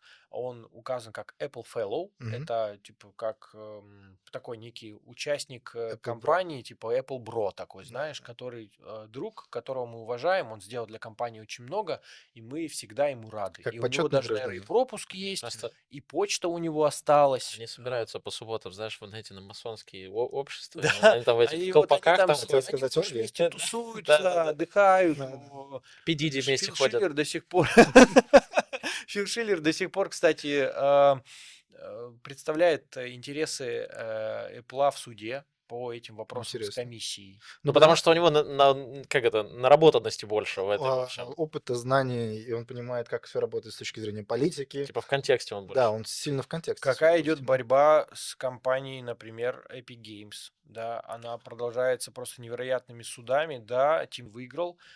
Кстати, я ему тоже писал О, письмо, расскажи. и он мне ответил. Тим Свини? Я написал Тиму Суини, Да. главе Epic Games. Я ему рассказал немного историю того, что мои клиенты страдают, и Мгм. компания крайне себя странно ведет. И я ему написал с целью узнать, какой у него опыт взаимодействия. Типа такой, ты написал ему, Ну, типа, Тим, с кем ты общаешься, Тим, Тим? братан, подскажи, как с Apple Я вот вопросики писал порешать. вот этому человеку, мы с ним, он нам дал там юриста. Я писал там Фил Шиллеру, я писал этому человеку. А как ты общаешься с ними? Понимаешь уровень человека? Он такой, блин, я не могу решить свой проблем, напишу Тиму Свини. По-братски пообщаемся. Да я так и сделал. Я просто написал Тиму Суини, Мне и кажется, это он же мне... это как история с выпускным и с самой красивой девчонкой. Типа, таких людей все таки ой, зачем там? А самые красивые девчонки обычно, ну, типа, меньше всего внимания им достается. И Знаешь, обычно типа, самый да. тупой, который такой, Да, да да, что я да, позову да, его. вот, какой Мне, то же наверное, самое. да, круто и приятно, что глава Epic Games мне ответил. Он, Мгм. кстати, Виктора, который вот подавал в суд Мгм. на Apple, поддержал в Твиттере. Воу. Он отмечал, что типа, Наш бро. блин, чувак, я с тобой. Поддержка там была. А я подумал, ну, а чё бы и не попробовать? И что он Ну, тебе ответил? написал ему. Он мне ответил, спасибо, Никита, за опыт, который ты мне поделился. К сожалению, я не нашел способа, как взаимодействовать с этой компанией, потому что руководители этой компании только интересуются возможностью получать прибыль. Мы письмо твое, типа, вот этот ответ. Я думаю, что мы можем показать. Я не вижу проблемы. Мы не будем показывать, конечно, его имейл. Он открыл мое письмо, Мгм. понимаешь, и это приятно. Я бы ему показал этот подкаст, я бы хотел, чтобы он его увидел. Мгм. Мы на английский язык его переведем и отправим ему. Я Мгм. отправлю ему Мгм. почту Конечно. на YouTube, чтобы он посмотрел. Тим Свини, привет, если что. Да, вот, для того, чтобы... Да, он написал, что они извлекают прибыль. И сказал, я ему просто говорю, вот есть история с санкционными ограничениями, которые, возможно, там типа есть и типа нет, и почему компания не может прозрачно общаться на тему там санкционных ограничений, хотя Мгм. вроде позиции были все высказаны четкие. Он написал, что касается санкционных ограничений, компании вообще в целом не берут на себя ответственность решать эти вопросы, потому что они боятся больших штрафов. Мгм. А, Я с ним и согласен, и не согласен. Ну, типа, ребят, хорошо, у меня есть клиенты, у которых нет санкционных ограничений. Вот они провели, у них аудиты прошли, еще что-то, они все. они документы все прислали. А есть еще просто компании, которые попались под горячую руку. Их заблокировали, а у них такой проблем нет. У нас, кстати, если помнишь, была история в Беларуси, Мгм. Apple'овские аккаунты разработчиков всех заблокировали белорусов, Да, и да. Apple потом извинялся и говорил, то есть вы можете делать такие ошибки, вы можете эти ошибки исправлять, но вы не даете другим пользователям. Чтобы ты понимал, у меня вот клиент, за которого я борюсь сейчас прям Мгм. очень сильно, он мой хороший друг, у него крупная IT-компания, Мгм. очень большая, большие клиенты, он помогает им разрабатывать приложения, игры и все остальное, и у него есть аккаунт. И ему заблокировали аккаунт за то, что он связан якобы с санкционными компаниями. Когда прошел год, там Мгм. просто есть такое некое понятие, что тебе приходит письмо от Apple, вот все, мы вас блокируем, год вы к нам вообще не ходите. Мгм. Он прошел год, мы подали апелляцию, описали апелляцию и забыли. Через 4 или 5 месяцев Мгм. по апелляции пришел ответ. Чё И написали? сказали, что мы видели, что вы хотите восстановить аккаунт, давайте обсудим, предоставьте документы. Мы дали документы на компанию, что компания чистая вообще, она находится там не в Москве, не в Мгм. Петербурге, она там в небольшом городе находится, что все с ней хорошо, там все понятно, открыто, кто представляет интересы компании, кто директор, кто Мгм. что, все четко, письма все дали с подписями, заверили нотариально, все сделали. Перевели на английский. Красиво на английский заверили, перевели, отправили. Все, девушка говорит, спасибо, я буду за вами, я передала документы, Мгм. я буду с вами решать вопросы. Возникнут вопросы, пишите мне. У них есть такая система, Мгм. когда с тобой связываются из саппорта, Apple Developer За Program, тобой с тобой закрепляется, да? закрепляется Мгм. сеньор Менеджер. такой, там, да, сеньор менеджер, как-то там называется так, Супервайзер. супервайзер, да, который полностью за тобой, сеньор адвайзер, вот Мгм. как называется, сеньор адвайзер, который полностью ведет В с Германии тобой. сеньор Будвайзер. Такая. В общем, и она, получается, сказала, что все, вот пишите, если будут вопросы. Мы потом через недельку написали, типа, ну что? А она говорит, еще все в процессе. Ну, если что, не стесняйтесь, пишите. Мы подождали месяц, решили ей написать, и все, она перестала отвечать. У них есть еще возможность. Ты можешь, если она вот вообще письма не видит, Мгм. отправить голосовое через их систему. У них сайтик открывается, ты Мгм. голосовое записываешь, мы голосовое записали, отправили, тишина. Это что-то странное, потому что вот эти, там за кейсами закрепляется в их CRM-ке вот эти сообщения, и они их Мгм. все видят. Конечно. И мне друг говорит, слушай, она не отвечает вообще. Я говорю, ты знаешь, мне кажется, что и она уволилась из компании. И Ну, все. как вариант. И кейс Я тоже никуда не хотел ушел. пошутить, что надо, может, цветы родственникам там Может, послать. она или уволилась, может, что-то еще что-то такое. Конскую случилось. голову? Да, Ее типа нету. Но ее кейс Мгм. никуда не переехал. И Мгм. все опять стало. Это Вот какие-то как проблемы это с возможно? процессами. Вот что это за дела? Почему так? Человек официально подал, прождал время, получил ответ, предоставил документы и не получил дальше никакого развития. Я Тоже на нет, паузе. ну, Тоже слушай, пауза. Нет, давайте-ка разберемся. Я хочу, чтобы его аккаунт разблокировали. Он ни в чем не виноват. Он сделал все возможное, чтобы предотвратить все нарушения. И он имеет право открытый диалог, на как открытый минимум. диалог как минимум и какое-то вот решение, чтобы разблокировать Ты аккаунт. знаешь, у меня даже На гипотеза. амнистию, ой, Да, хотел сказать. на амнистию. У Амнистию. меня даже нет гипотезы о том, Нравится. почему можно вот так себя вести и почему девочка вам теперь не отвечает. Ну, вот супер, как ты там сказал, супервайзер. Это сеньор адвайзер. Senior Да. Advisor. Почему он не отвечает Senior Advisor, это страшно. А вообще в России с аккаунтами странная фигня творится, нет? Расскажи поподробнее, потому что ты говоришь, вот раз аккаунт заблокировали, как их восстанавливать, понятно, как их заводить, и что делать, А, что делает твой друг? Сейчас ты даже не можешь зарегистрировать аккаунт на номер телефона Apple ID, потому Мгм. что нужно прям звонить в поддержку, просить решить этот вопрос. Приятно, что поддержка в Европе работает на русском языке. Ну, спасибо, компания, что ваша хотя бы поддержка, связанная с гарантийными обязательствами и вопросами по Apple ID, который общий, работает на русском языке. Спасибо за Мгм. это. Но давайте идти дальше. Окей, я регистрирую аккаунт. Ты регистрируешь аккаунт легко. Ты можешь с помощью мобильного оператора Мгм. оплатить вот эту подписку ежегодную на аккаунт 100 разработчика. баксов, по-моему, да? Да, 8999 рублей. Куда они падают, мы с тобой уже говорили. Apple Они Watch. падают на российскую дочку. Все Мгм. совершенно верно. Как оператор переведет деньги в Америку? Никак. Чего? Оператора мобильного какого? Любого или У нас какого? два только, МТС и Билайн. Мгм. Да, наверное, можно назвать, что МТС Билайн это единственные два оператора, которые позволяют Почему? Ну, передавать они в целом средства. дружно со У всеми. них есть соглашение с Apple. Ну, понятно. Так Если у них ты не только с помнишь, Apple, у них со Steam соглашение, у них там у них много с кем если ты соглашений. помнишь, они до сих пор привозят телефоны первыми сами. То есть, когда вышел 17-й iPhone, Да, да. он был презентован в России там буквально через несколько дней. И МТС первые начали его продавать Да, практически. это поставки, которые были, Ну, у них там есть явно скажем какие-то... так, у них есть какие-то соглашения, Да. но звонки по Wi-Fi не работают с 14-го айфона, потому что 14-й iPhone уже не продавали в России официально. И, соответственно, Может быть, чтобы не потерять вот эти вот связи и соглашения, они как-то... в чем проблема поправить эту ошибку? Просто обновите сотовые какие-то настройки с операторами, Я думаю, что в которых проблема... Wi-Fi звонки Это будут не думаешь, что работать. это с нашей стороны? Нет. Нет. Нет. Нет, Точно не надо? нет, там нужно, чтобы Apple сертифицировала, они сертифицировать, видимо, не могут устройства, они должны сертифицировать возможность на iPhone 14, 15, 16, 17 принимать Wi-Fi звонки. Они с оператором должны взаимодействовать. Тут вопрос, либо санкционные ограничения мешают, либо А Политически, да. может быть, это те же самые все истории, как со Свифтом, как со всеми вот этими историями? Ну, что типа они под санкциями Нет, же нет. лежат. я не могу понять эту двойную игру, понимаешь? Вы Wi-Fi звонками Абсолютно пользоваться точно. не можете, Абсолютно. поискать приложение по своему смартфону, баг вот этот вот, который на Только по на полному российском названию, да? регионе не работает по названию даже по полному, не можешь поиск найти, да, работает, у меня не Подожди. получилось. У тебя какой? Какая? Вот, Смотри.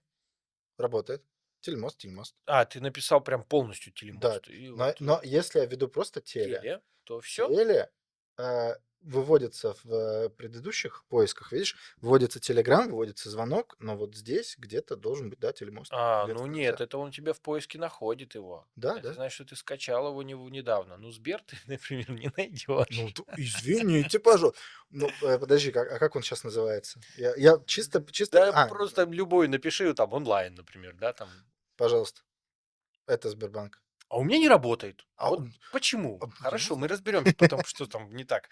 Ну ладно, Придется отвертки. вернемся к Да, тому, что... сейчас мы разберем его. Да, У тебя разберем 16-й? его. Нет, 15-й. Так может все потому, что ты не обновляешь, тебе отключили функцию. У типа, меня все обновлено. Я вообще в этом плане. Не-не-не, я про телефон. Или ты думаешь, они мне на зло ее отключили? Ну, я же в интернете находил, Может- что может проблема быть, с там- поиском есть, меняешь страну, и сразу работает Да. поиск по приложению. Серьезно? Да. А обратно Интересно. возвращаешь на Россию? Нет. Не хочу и другую Может, страну. не Россия. Меня Давай, всё да, устраивает. надо будет Почему посмотреть. как бы вот так? Регион надо выставить другой, чтобы у тебя поиск работал по приложениям.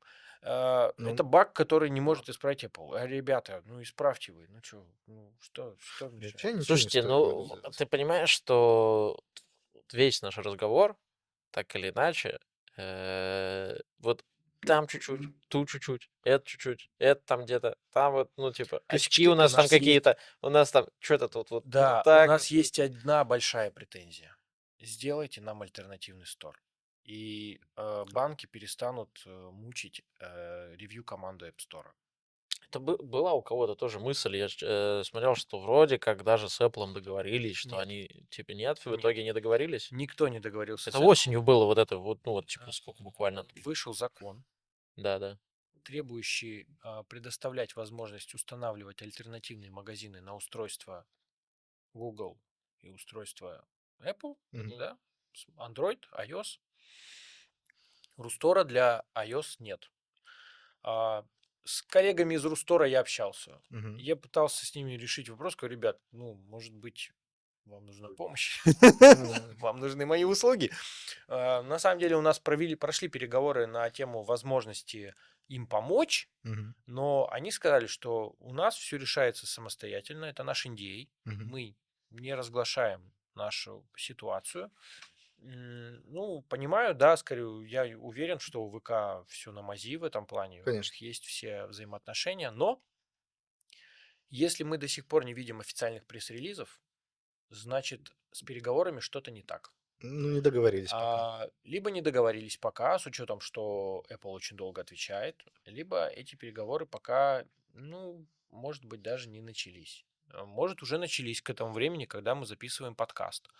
Я просто не очень понимаю. Ну, то есть мы видим от Минцифры какую-то информацию, мы видим информацию о том, что и закон подписанный уже вышел, да, в Мгм. сентябре, А но мы когда он не видим заработает? позицию, Он что уже должен, по Он идее, с работать. Нет, с подожди. сентября В се работает, с сентября да, с точно. сентября Окей. работает. Мы не видим позицию Русторн по этому Мгм. поводу, она не оглашается публично, и нету позиции Apple, она тоже не оглашается публично.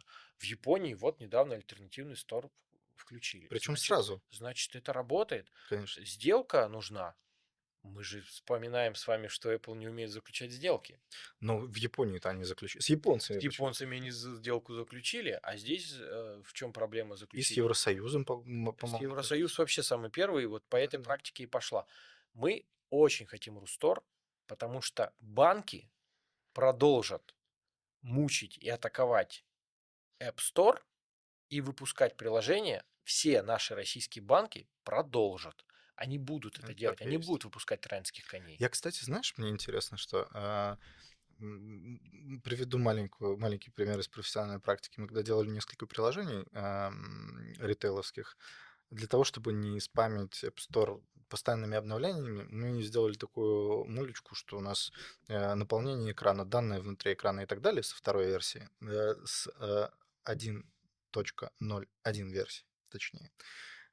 Все данные по тому, что отображается в каких виджетах и так далее, прям тянется с бэка, соответственно, самого приложения. То есть мы на бэке все запрограммировали, у нас мобильное приложение — это, по сути, витринка с правилами отображения, а все остальное на бэке. Почему наши банки до этого не дошли, я не понимаю. Такая ситуация в том, что банкам просто нельзя выпускать приложения. Да, я говорю про другое. Они заблокированы санкционными Я говорю ограничениями. про другое. Почему не сделать сейчас? Вот обойти один раз эти ограничения, сделать так, что у вас были одни стандартные какие-то витрины, и вам не приходилось обновлять приложение в целом в App Ну, Store. большинство сейчас так. Но тут же вопрос Я еще думаю, Не что багов. это, большинство я думаю, что вопрос денег просто. не Вопрос багов еще. багов. Да. А сейчас вот, ну, атака продолжается, и не только, наверное, банки, может, еще кто-то попытается что-то такое выдумывать. А, ну, а, просто нужно это прекратить, и чтобы это прекратить, Apple должен пойти на сделку и выпустить, дать разрешение очень быстро выпустить Рустор. Мгм. Дать возможность разработчикам Рустора создать стор-магазин для iOS, macOS, там может быть даже, ну, в общем, для устройств Apple, и все, и все выдохнут, и будет все нормально, спокойно. Ну, типа, ну, ребят, ну, А вопросы регулирования выкладывания этих приложений делегировать в свою Apple Rus, на который они получают деньги, это в целом там нормально. ревью команда все еще продолжает работать, не В Apple Rus? проходит, да, Ну, Apple, пожалуйста. не Apple Rus, а Apple'овская Apple? команда, которая находится в Европе, в Мгм. Америке, везде. Вот ревью команды, Мгм. они проверяют приложения, которые выкладываются в альтернативном сторе, просто правила, которые работают для App Store, там не работают. То есть, типа, вы не тот разработчик, уже сработать не получится. Вы же работаете на свою страну по законам своей страны. Мгм. Вот. Ну, Нормально. единственное, что соблюдение законов, конечно же, есть определенные. То есть зарегать аккаунт не проблема, но как только что-то идет не так, ситуация нестандартная, тебе нужно собирать данные, запрашивать какие-то аудиты, предоставлять справки, выписки и прочее, и прочее. Правильно понимаю? Все правильно, да. Так и есть, а потом тебе говорят, ну, мы Слушай, решили а вас не разблокировать. насколько сильно у этого есть какая-то политическая подоплека? Насколько сильно?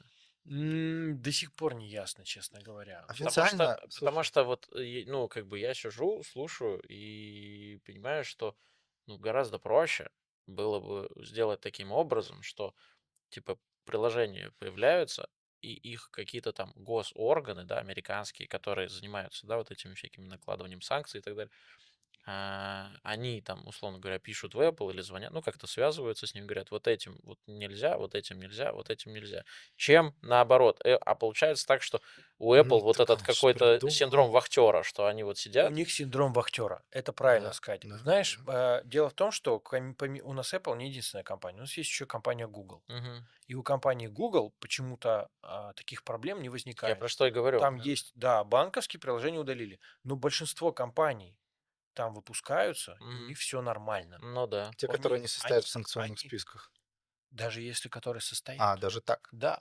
Они просто в Интересно. американских, там, например, санкционных списках, там, Конечно, они, жестких они их там состоят. типа, они То есть ограничивают их, Google но их они... ограничили, сказали, Да, ребят, вам нельзя там по Google Play проводить платежи. Мгм. да, да, Хорошо. да. И все. И там, может быть, там могут сказать, вам нельзя размещать свое приложение. Они там присылают письмо, я помню, в Google было. Мы из-за санкций ограничиваем распространение вашего приложения в таких-то странах и список Мгм. стран. Да. Ну, которые накладывают эти санкции. Хорошо, хорошо, Нормально. ребят, И я же в тут явно, России-то явно могу, все политически нормально все же. обосновано. Они понимают, что вот документация, вот там то. А у Apple реально они такие, ну, просто, типа, это звучит, как будто бы это У Google какая-то... была верификация недавно проведена. Мгм. Все компании должны были верифицироваться Да. через DUNS, вот этот номер Мгм. DUNS, да, получить его, Мгм. забить его, провести полностью проверку. Мгм. Все компании проходили это, и не было таких случаев, что Google кого-то блокировал за санкции. Я даже больше скажу, я знаю корпорации, у которых были проблемы Мгм. с приложением, и Мгм. там не блокируют аккаунт, там удаляют приложение. Google не блокирует аккаунты просто так. Ну да. Они могут, ну вот у них, например, у меня был клиент, у них утечка была персональных данных. Хм. Прям, ну, то есть у тебя приложение позволяет фродить. Так. За фрод очень жестко Google наказывает, они Ну, это... прямо без амнистии даже просто удаляют тебя и все. Мгм. А есть истории, где компания, например, Google приходит после ревью к разработчику и говорит, у вашего приложения есть вот такой-то функционал. Мгм. Мы не можем вам разрешить этот функционал вот сейчас распространять через наш магазин. Вот, ну, политически нельзя, например, Мгм. да. И там просьба с этим функционалом что-то сделать так, чтобы он не работал на весь мир. Или этот функционал должен быть как-то ограничен, Ну, локально подвязан. локально подвязан. Мгм. Хорошо. Ну, то есть И есть... кто-то на это согласен, кто-то не согласен. Ты не соглашаешься, Но у вас например, есть и тебе точки... говорят, ну все, извините, приложение мы должны удалить, и дальше Да. как бы сами Но у тебя есть разбирайтесь. точки коммуникации. Вы можете Конечно, да, да. разговаривать. С учетом, что Google вообще плохо общается, хуже, чем Apple. Вот. К слову, типа, почему синдром вахтера и почему это не делегируется, почему правительство США этим само не занимается. На это выделять деньги они не будут. Вот делать какие-то комиссии, которые проверяют У них этих приложения. комиссий, тонна этих Это не комиссий. важно. Ну Это просто, вопрос компании. ну Это не зачем? вопрос Понимаешь, почему государства. Google можно вот работать? Они же не Да, да. боятся штрафных санкций, и не получают, и они Это не Хороший сидят в пример, я тебе судах. про что и Они говорю. не это другой сидят в вопрос. судах Это с совсем Apple, другой. понимаешь, Да, как да. Apple сидит. Там, кстати, у Вити есть вот, Мгм. которого блокировало и который проиграл суд Apple. У него есть кейс, где он судится с Google, и у них подписано Бедолага. мировое соглашение. Серьезно? Да, Google предложил подписать мировое соглашение, разрулить вопрос мирно, досудебно. Давай договоримся. В общем, вот как раз искусство заключения сделок. Да, ну ты говоришь правительство. Ну, правительство умеет Ну, заключать поэтому, сделки, понимаешь? поэтому у Гугла вы тоже это типа плюсик им, да, что типа у них и с искусственным интеллектом все в порядке, у них и с продажами все в порядке, у них и там, и У там. Apple с продажами И все очки у них, отлично. и очки работают у Гугла. Маркетинг прекрасно работает Да. у Apple. Кстати, чтобы сразу сказать, департамент маркетинга очень большой в Apple, и там подчиняются им все. Даже App Review команда и App Store подчиняются Я тебе, департаменту я маркетинга. тебе говорю, что как будто бы они за этим маркетингом забыли, зачем они вообще существуют как Именно компания. так происходит Это да. сейчас. Это Вот да. сейчас идет слух. Да, мы пока не можем подтвердить, что Мгм. Тим Кук заканчивает свою Мгм. трудовую Деятельность. деятельность на уровне SEO. генерального директора SEO компании Apple. Его заменит другой человек. И сейчас идут разговоры, что его заменит некий сотрудник, который глава инженерии. Это О, говорит о чем? Это говорит о том, что компания поняла, в чем. принимает сейчас, рассматривает возможность сменить свое стратегическое направление с маркетинга на инновации. Да, да. Да, вот я очень надеюсь, что что-то такое произойдет, потому что А при Тим Куке прекрасный маркетинг. Все продается, KPI закрываются, великолепно продаются товары, даже Обороты растут. алюминиевые мягкие телефоны великолепно идут. А как красиво подаются презентации с фразой amazing, любой, да, и вот эти вот все, вот эти жесты, это же все такая психология, старенькая еще психология, еще Да, тех да, времен, да. но она же работает. Мы же смотрим, это мы недавно презентацию смотрели, кстати, мы с тобой были Кринжа тогда, словили когда тогда. мы сидели такие, да ё-моё, да Что вы вот это чё, да такое? что там опять вы несете, да какой, ну а вот наушники, да, наушники нормально, а все остальное, ну блин, Слушайте, зачем? ну вы просто, вот я говорю, что я не так давно, не знаю, что меня дернуло, я пересматривал первую презентацию первого айфона. Блин, ну насколько это шедеврально. Голый По сравнению... пересматривал. Я смотрел голый, конечно. Насколько это шедеврально. И открываешь новую, ну, красиво, ну, технологично. Но оно такое скучное, такое пластиковое, такое вот бесхребетное какое-то. Amazing синдром вахтера. Да. Синдром Да. вахтера, да. И типа, ну, ребята, ну, у вас, ну, вы понимаете, что из компаний, в которой вот это вот турбо-прорыв, я понимаю, что у всех есть кризисы, да, кризисы идей, Мгм. кризисы все, но у вас сконцентрируйтесь на том, что вот у вас, типа, юзабилити, вот сконцентрируйтесь на том, на чем вы выросли как Технологическое компания. юзабилити в первую Зачем очередь. вы, ну, типа, дизайн, это, конечно, у вас с ним все в порядке, все, оставьте его, хватит на, я понимаю, все, Наяривать. это доить корову уже хватит, хватит, оставьте ее в покое, она сухая уже, знаешь, как в поле стоит, там все сожрано, она такая, типа, и переключитесь на то, за что вас полюбили вообще, почему вы на рынке оказались в конце концов. Смотри, 17-й iPhone.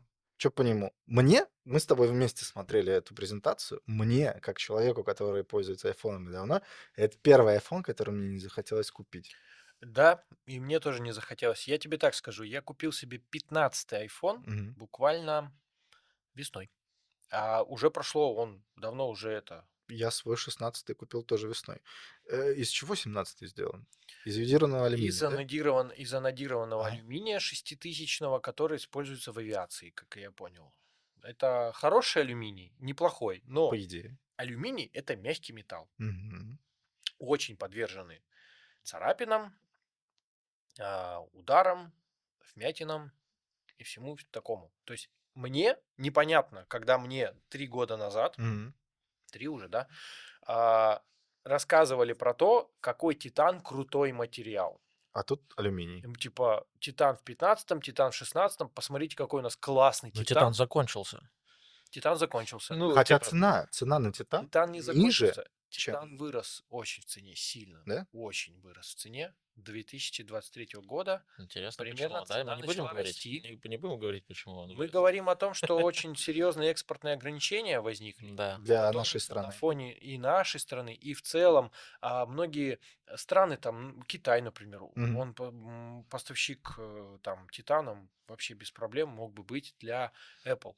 Но логистика, пошлины, количество этого титана, потому что, ну, вам нужно воспроизвести, ну, вам нужно создать, так как вот про Apple, да, говорим, что им нужно создать куча телефонов, куча часов, титан, везде использовать У титан. Apple уже, насколько я знаю, в Китае прекрасно все производится. Конечно. Зачем логистически Почему? вытаскивать оттуда У титан? меня есть гипотеза, Так. почему с наушниками произошла проблема. Мгм. Когда возникли некие разногласия по экспортным ограничениям, точнее высоким пошлинам экспортным для США, Мгм. Apple начала быстро менять цепочки производства в Индии, еще где-то, Вьетнам и все остальное. И из-за вот этих вот очень резких изменений что-то пошло не так с AirPods Pro третьими, и они начали производиться с большим количеством брака. Мгм.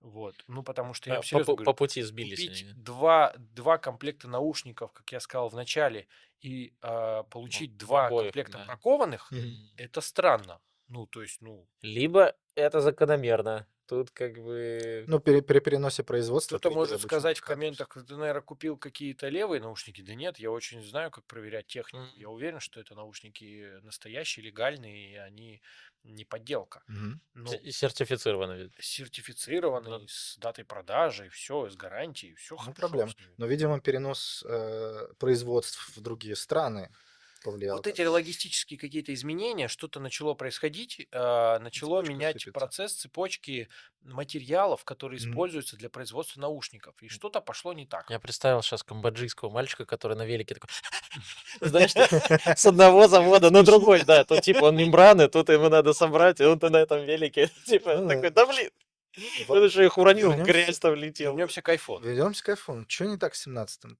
Как ты считаешь? У них единственный А, бонус все еще, это что наконец они пришли к Type-C. Это мое, чисто. Ну, Type-C давно давай, пришли. наверное, Ну да, начнем да. с того, что мне нравилась цельная задняя крышка.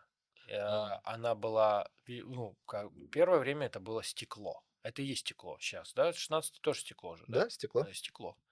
Стекло. Так вон камера Прекрасно, стоит. Куда ты великолепно. показываешь? Я туда показываю. Зачем туда Из-за того, показывать? что надо Вот алюминий, сюда. из-за того, что надо алюминий как-то использовать и сделать, Мгм. пришлось для магнитной зарядки, чтобы алюминий не нагревался, делать вот такое вот окошечко, А, да, вот это это вот вот эта хрень из-за этого? стеклянное, да, чтобы заряжать вот беспроводным. Хорошо. Дальше. Что у нас произошло с цветами? Ну, типа, у нас там тренд на оранжевый. Ладно. Вообще тренд на оранжевый больше на Азию смахивает, честно говоря. Они там любят Слушай, оранжевый мне цвет. очень нравился прикол, простите, пожалуйста, по поводу Мгм. цветов, раз уже зашло, это как это, моя всякая история. Мне очень нравилось, что у Apple сколько-то лет, я, кстати, не знаю, есть у них сейчас или нет, была история про то, что красные телефоны они продавали с пометкой, что типа деньги оттуда идут на какие-то благотворительные организации. Я не знаю, сейчас оно есть или нет, но мне Нету давно. кажется, это прикольно как раз-таки, что ты... Ну, во-первых, они в любом случае занимаются благотворительностью, как любая крупная организация. Почему бы не делать так же? Это же клево. То есть ты ходишь с красным айфоном не потому, что, типа, Такое было. какой-то понт, Это было. а потому что Это это, ну, у тебя пропало. Ни визуально есть... 16-го красного не было, Да, да. ни 17-го Да, Это да. было красного не было, года 3-4 назад, я не помню, какая версия. 15-го красного не было, 14-й 14 красный красный. XR был XR, красный, да. это называется у них. Мгм.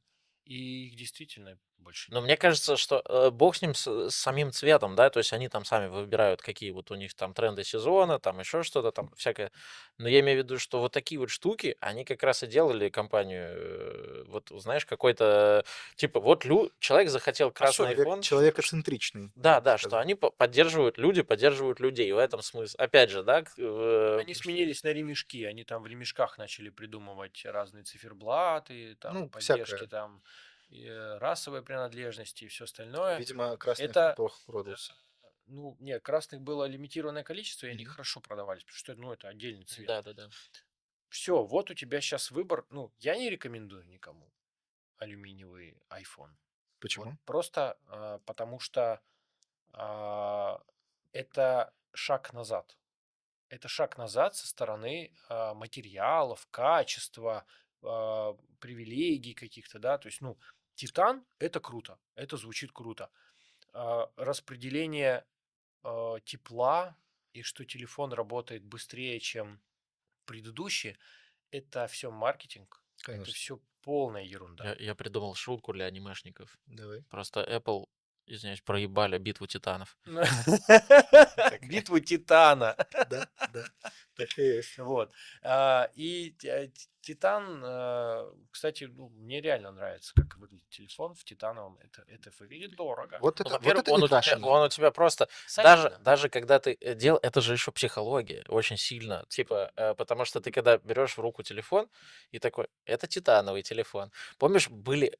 Да, не знаю, может быть, это только у меня как-то, в моем окружении, когда вышла «Матрица», у них вышел Nokia, которая Да. такая с И титановым корпусом. все хотели, Титановый корпус, И- оно ж звучит и так, все что ты... хотели Да, этот Да, телефон. конечно. Все хотели. И получается, что алюминиевый телефон, он типа сейчас типа вау, будто бы, а разницы от 15-го и 16-го, ну, вы ее не заметите в обычной жизни. Ну, Там типа, доли процентов вот этих вообще ни о 9, чем, 7. ничего. Почему я взял себе 15-й? Я Мгм. все еще верю в Apple, что они сделают нам русский ИИ. Пусть идут к нашим ребятам, кто у нас в России выпускает. К Алисе? Русский ИИ. Можно и к ним, да. Пусть кому-то идут и Нет. договариваются. Ну почему-то Нет. в Китае с Alibaba они пытаются М. договориться, а в России что мешает? Ну Ну, договоритесь. что мешает? Рынок. Очевидно, рынок. Или Очевидно. ограничения. Причем стоит оговориться, что у Apple год к году количество денег, которые они зарабатывают, не падает. Они растут по выручке. Я, кстати, по поводу этого, важный момент. Мне кажется, я могу, это знаешь, как конспирологическая история. Мне кажется, что у Apple не так все хорошо. Ну, типа, пропорционально количество денег зарабатываемых, оно может не уменьшаться. Но мне кажется, что в той вилке, в которой... Ну, то есть, грубо говоря, ты вложил $1000 в разработку чего-то и заработал $1 000 000, да? Вот у тебя там вилка 990 тысяч, которые ты по факту. А сейчас вот у них вложено там, условно говоря, 500 тысяч, а зарабатывают они тот же миллион. И поэтому, типа, мне кажется, что пропорционально Apple стали зарабатывать меньше. И это ощутимо отражается на всех их направлениях, потому что как будто бы они А мне вкладывают кажется, больше и больше. с прибылью и деньгами они немножко забыли о человечности. Но это мы то, Вполне что возможно. обсуждаем. Это я говорю в тему о кадровых перестановках серьезных, потому что, ну как-то, не знаю, вот я просто попытался себя поставить на место там инженера, который увольняется из компании Apple. Твоя компания делает крутые продукты. Твоя компания имеет красивый офис, классный там, да, в Купертино. Известно по всему миру, что... Известный по всему миру. Ты инженер там этих продуктов, Ну, которые тщеславие, покупают. безусловно. Классно же, круто, прям невероятно. И Мгм. что-то тебя вот просит уйти, то, что связано, наверное, все-таки с человеческим чем-то, чувствами, эмоциями. То, что, ну, так скажем, естественное ты не купишь. Вот то, что оно вот есть, понимаешь, вот у тебя Это да. такое. И ты себя так чувствуешь, как-то какие-то выражаешь эмоции, позиции, мысли, если тебя не слышат, не поддерживают или не видят значимости в том, что ты говоришь, вот Мгм. человек такой, ну, да, я придумал этот iPhone, да, я придумал этот дизайн, но я, наверное, пойду там, где ценят не только результат, но и меня как человека. Да. Чтобы вы поняли, Не сейчас только деньги. чтобы вы понимали, мне очень понравилась эта история, я бы попробовал такой вариант, Мгм. если у меня будет такая возможность, и советую HR в России к этому прибегнуть. Один известный бизнесмен, миллиардер в крупной IT-компании, мы не будем ее называть, Мгм. ходит к своим будущим кандидатам, которых он хочет схантить, с кастрюлей домашнего супа в гости. В чем прикол? На домашний супчик ведутся все. Несмотря на то, что деньги, да, деньги, на денег. Вот тебе, я приготовил супчик. Представляешь, директор Блин, генеральной мне было бы компании приятно. или какой-то Это суперлид приятно, да. приносит тебе суп, который он сделал, или там блюдо домой к тебе. Хотя у них в суп, да. целом как будто бы Или походы в гости пирожки. у американцев не так, чтобы приветствуются. Ну, это... Или пирожки. Или пусть HR придет ко мне с пирожками. Мгм. Вы думаете, я откажу HR с пирожками? Ну, не на Нет. текущем, не на Пригласить текущем к рынке, себе. друг мой, чтобы к Ну. тебе сейчас самый чар пришел. Это нужно, я не знаю, что сделать. Пригласил в кафе. Пригласил в кафе. И такая, Никита, знаете, хочется... Руководитель Телеграма тоже прибегает к таким штукам. Ну, он, конечно, суп домашний не делает, А но зря. я знаю историю, что он привлекает разными способами программистов. Даже устраивает в честь них какие-то вечеринки. Самый главный руководитель? Самый главный руководитель... Маркетинговый или фактически? Вот давай сразу скажем, Павел Дуров, Павел да, Дуров. и его Брат. подчиненный, брат, да, вот. брат. Они прибегают к таким возможностям, где организовывают некие мероприятия для своих будущих кандидатов, чтобы их Типа как переманить, день открытых дверей, такая история. Того, да. Двери или... Скорее день закрытой У вечеринки. нас нельзя, да, в стране про двери больше шутить. Нормально. После недавней истории про этого самого про Эпштейна, где в списке оказался наш человек, который входит не в те двери, наверное, не стоит. Ну, в общем, я про что? Давайте вернемся к тому, что это же вариант тоже сманивания на какие-то То есть человеческие эмоции. Так это ты всегда говоришь, самое ты важное. говоришь, что Павел Дуров создает вечеринки. Мне вот интересно, а он селфаки со Он своим не пресом создает, отправляет он не разработчикам? создает, прям вот делает. Я просто знаю, что он одобряет Прикинь, возможность такого приема на работу. Ну, Почему прикинь, ты, нет? потому что он прикинь, у тебя с русский. Пашей переписка. Вот просто представь себе, что у тебя с Пашей переписка, и у тебя прилетает его селфак, знаешь, типа по пояс с его прессом, он такой, будешь работать на меня? Ну нет, Я так бы, не. я Так бы сдался, честно. Ты видел его пресс? Ни хера себе. у него хорошее здоровье, у него хорошая форма физическая. Потому что у него много денег. Ему можно, он на самом деле своим внешним видом мотивирует к тому, что типа Это я тоже правда. хочу там форму, там, да, там, ну, то есть он мотивирует к этому. Правда, правда, правда. Можно, наверное, здесь сказать заметку. Мне бы было бы интересно познакомиться с Павлом Дуровым и пообщаться. Да кому угодно. Это прям круто было бы. Если Павел Дуров увидит этот подкаст, пусть он знает, я готов приехать для встречи. Просто поужинать, пообедать, чисто пообщаться обо всем. Не будем там Не, про ну ты как работу, взлетишь, ты нас-то просто. тоже не забывай. Из дубайского отеля нам пришли Ну, ребрышки. смотрите, с Тимом Суини я познакомился. Так. Что мешает с Павлом Дуром познакомиться? Единственное, я не знаю его почты, он очень закрытый человек, и звездочек у меня нету в Телеграме, чтобы ему писать, да. Ну да. Но если вдруг окажется так, что кто-то ему донесет и скажет, слушай, там какой-то чел такой интересный, потому что, чтобы вы понимали, в Вопросики тему, решает.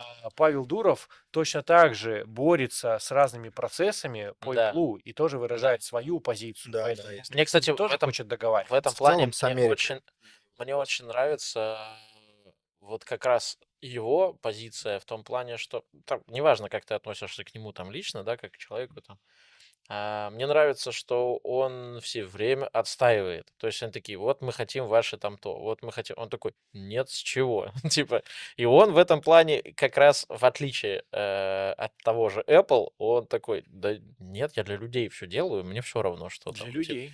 да, и в этом как бы вот эта позиция мне, ну, она прям такая, ты думаешь, блин, ну, братан, Фичи появляются в мессенджере, и знаете, это небольшая компания. нет. Вообще нет. Это Единственное, что, знаешь, меня очень развеселил откат к 2012 году, когда в телеге появились подарочки, появилась возможность их дарить, а потом выводить эти бабки. Это прям вообще топчик. и всем это зашло. Так И это, Telegram зарабатывает. да, но это заходит давным-давно, с 2012 года, и мне прикольно, что они из фотостраны фичу внедрили в Так это и 2024 ВКонтакте была такая же история. Ну что, господа, у меня еще один вопрос остался. Одна маленькая тема, которая меня интересует.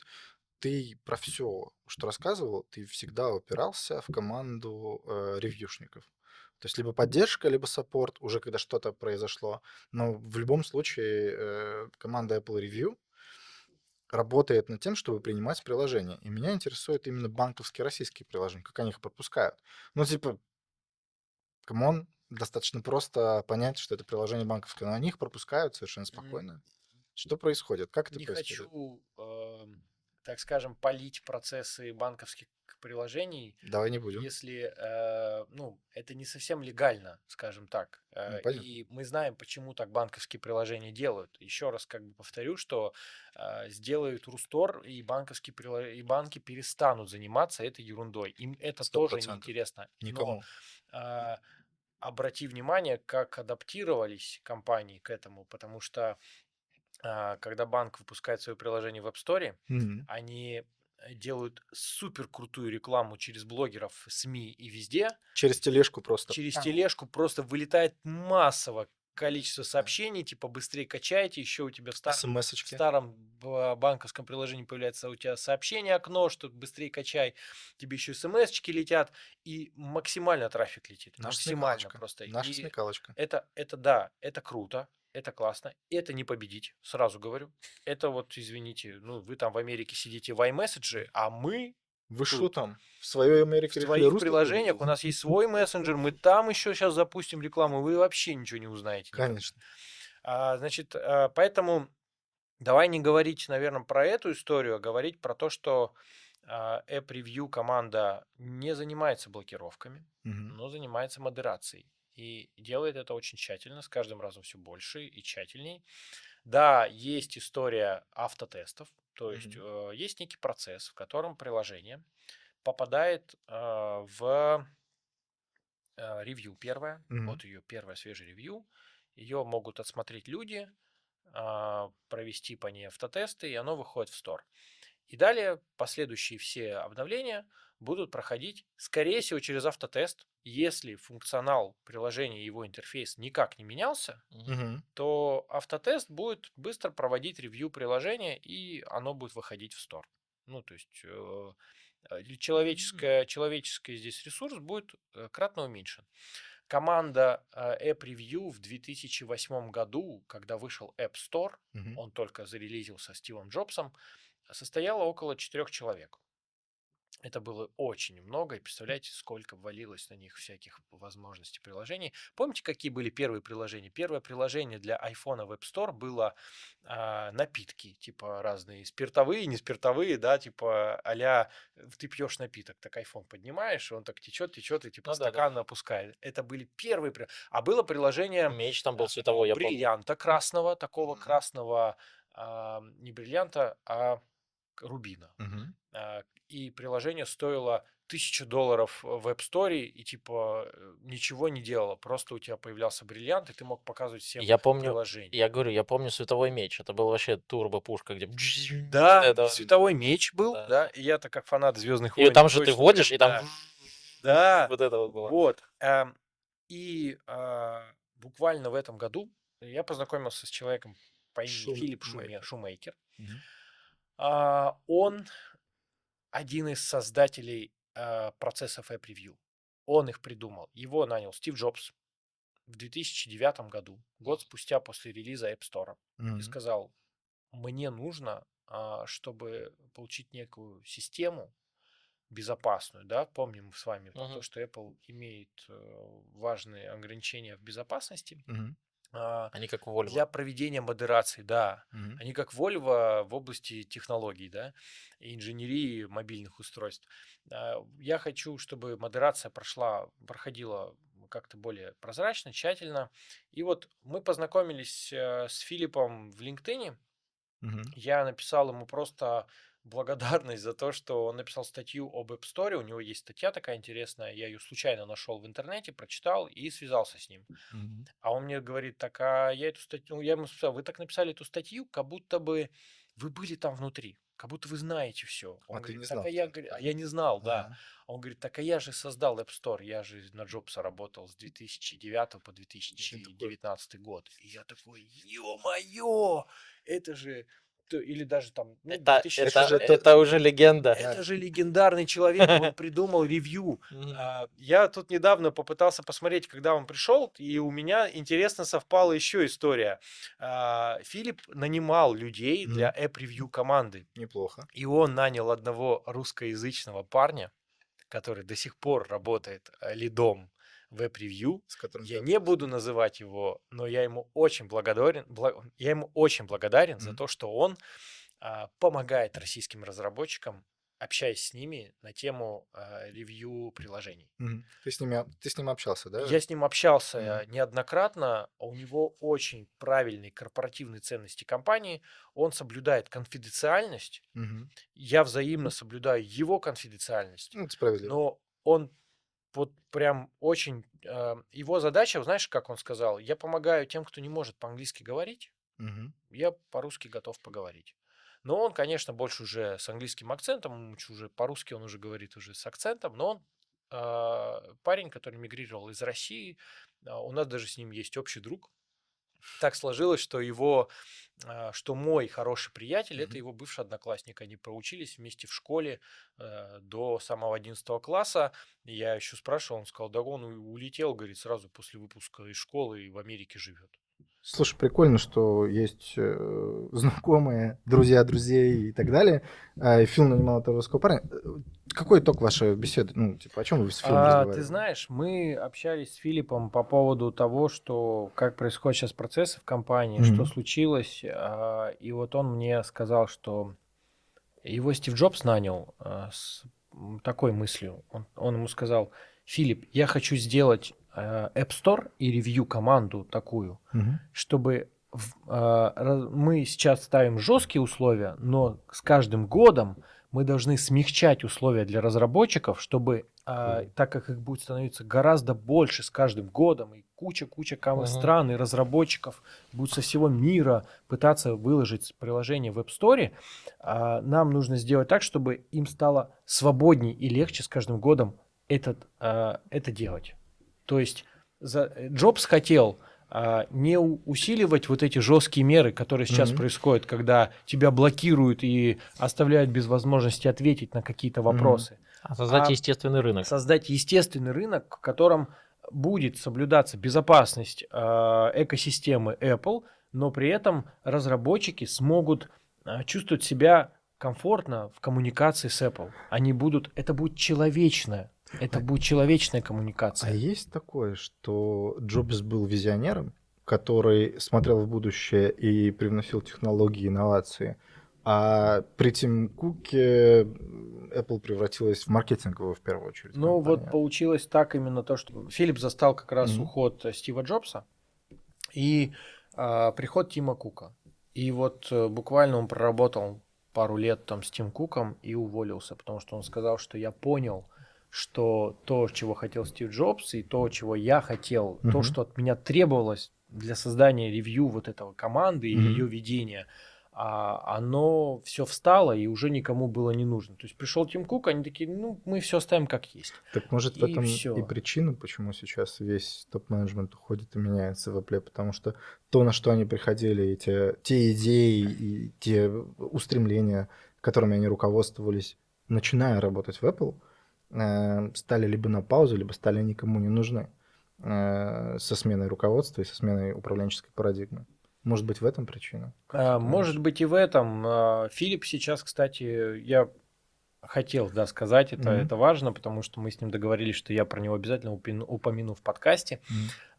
Он занимается сейчас консалтингом как раз, как я, по работе с превью командой, как свое приложение продавить там в App Store, если какие-то есть проблемы, или наоборот, как что-то повлиять на ревью команду, Мгм. чтобы убедить их там в честности и легальности Мгм. своих прав. Он, естественно, работает по тем правилам, которые написаны Apple. Просто вот как взаимодействовать, не Им все знают, самим. как коммуницировать с превью командой. Мгм. А у него есть А у него экспертиза изнутри. да, И он да. готов ей делиться, и он ей делится, и он рассказывает про свой опыт работы в Apple достаточно открыто и откровенно. У него очень много видео я нашел Мгм. в интернете с его интервью, но прикольно знать этого человека, понимаешь, ощущать вот это вот. Ты знаешь человека, который придумал App-ревью, тот самый превью, с которым ты общаешься, и те люди, которых он нанимал, они с тобой взаимодействуют. Мгм. Это действительно вызывает восторг, но хочется, чтобы мы все-таки пришли к договоренностям. Мгм. Все-таки. Так слушай, а если мы вот подходим к такой ключевой идее, у тебя лично, с учетом твоего знания, твоего знания там Apple изнутри, ты общаешься с ревью командой, ты возвращаешь приложение в Store, ты сам являешься фанатом компании, и ты достаточно глубоко погружен в какую-то тематику, знаешь, лично людей, общался с ними, которые в компании работали. Какая у тебя главная претензия к нынешнему Apple? Вот что сейчас делается не так? Я сейчас хочу быть неким послом Мгм. от российских разработчиков в сторону компании Apple, от людей и от компаний, которые пострадали по разным причинам от блокировки аккаунтов и хотят развивать свои продукты в экосистеме Apple. Мгм. Я очень хочу призвать компанию к диалогу. Пусть они со мной попытаются связаться, пусть они напишут в LinkedIn от кого-то, кто может поговорить со мной. Да, мы оставим ссылочку на LinkedIn. Мы можем ее подписать, наверное, даже в титрах. Но я просто хочу, чтобы компания начала общаться и совершать реальные сделки. Мгм. Мы не должны оставаться на паузе, мы должны общаться, несмотря ни на что, потому что в первую очередь мы занимаемся развитием IT-продуктов. И вы разрабатываете для нас площадку, мы разрабатываем для вас продукты.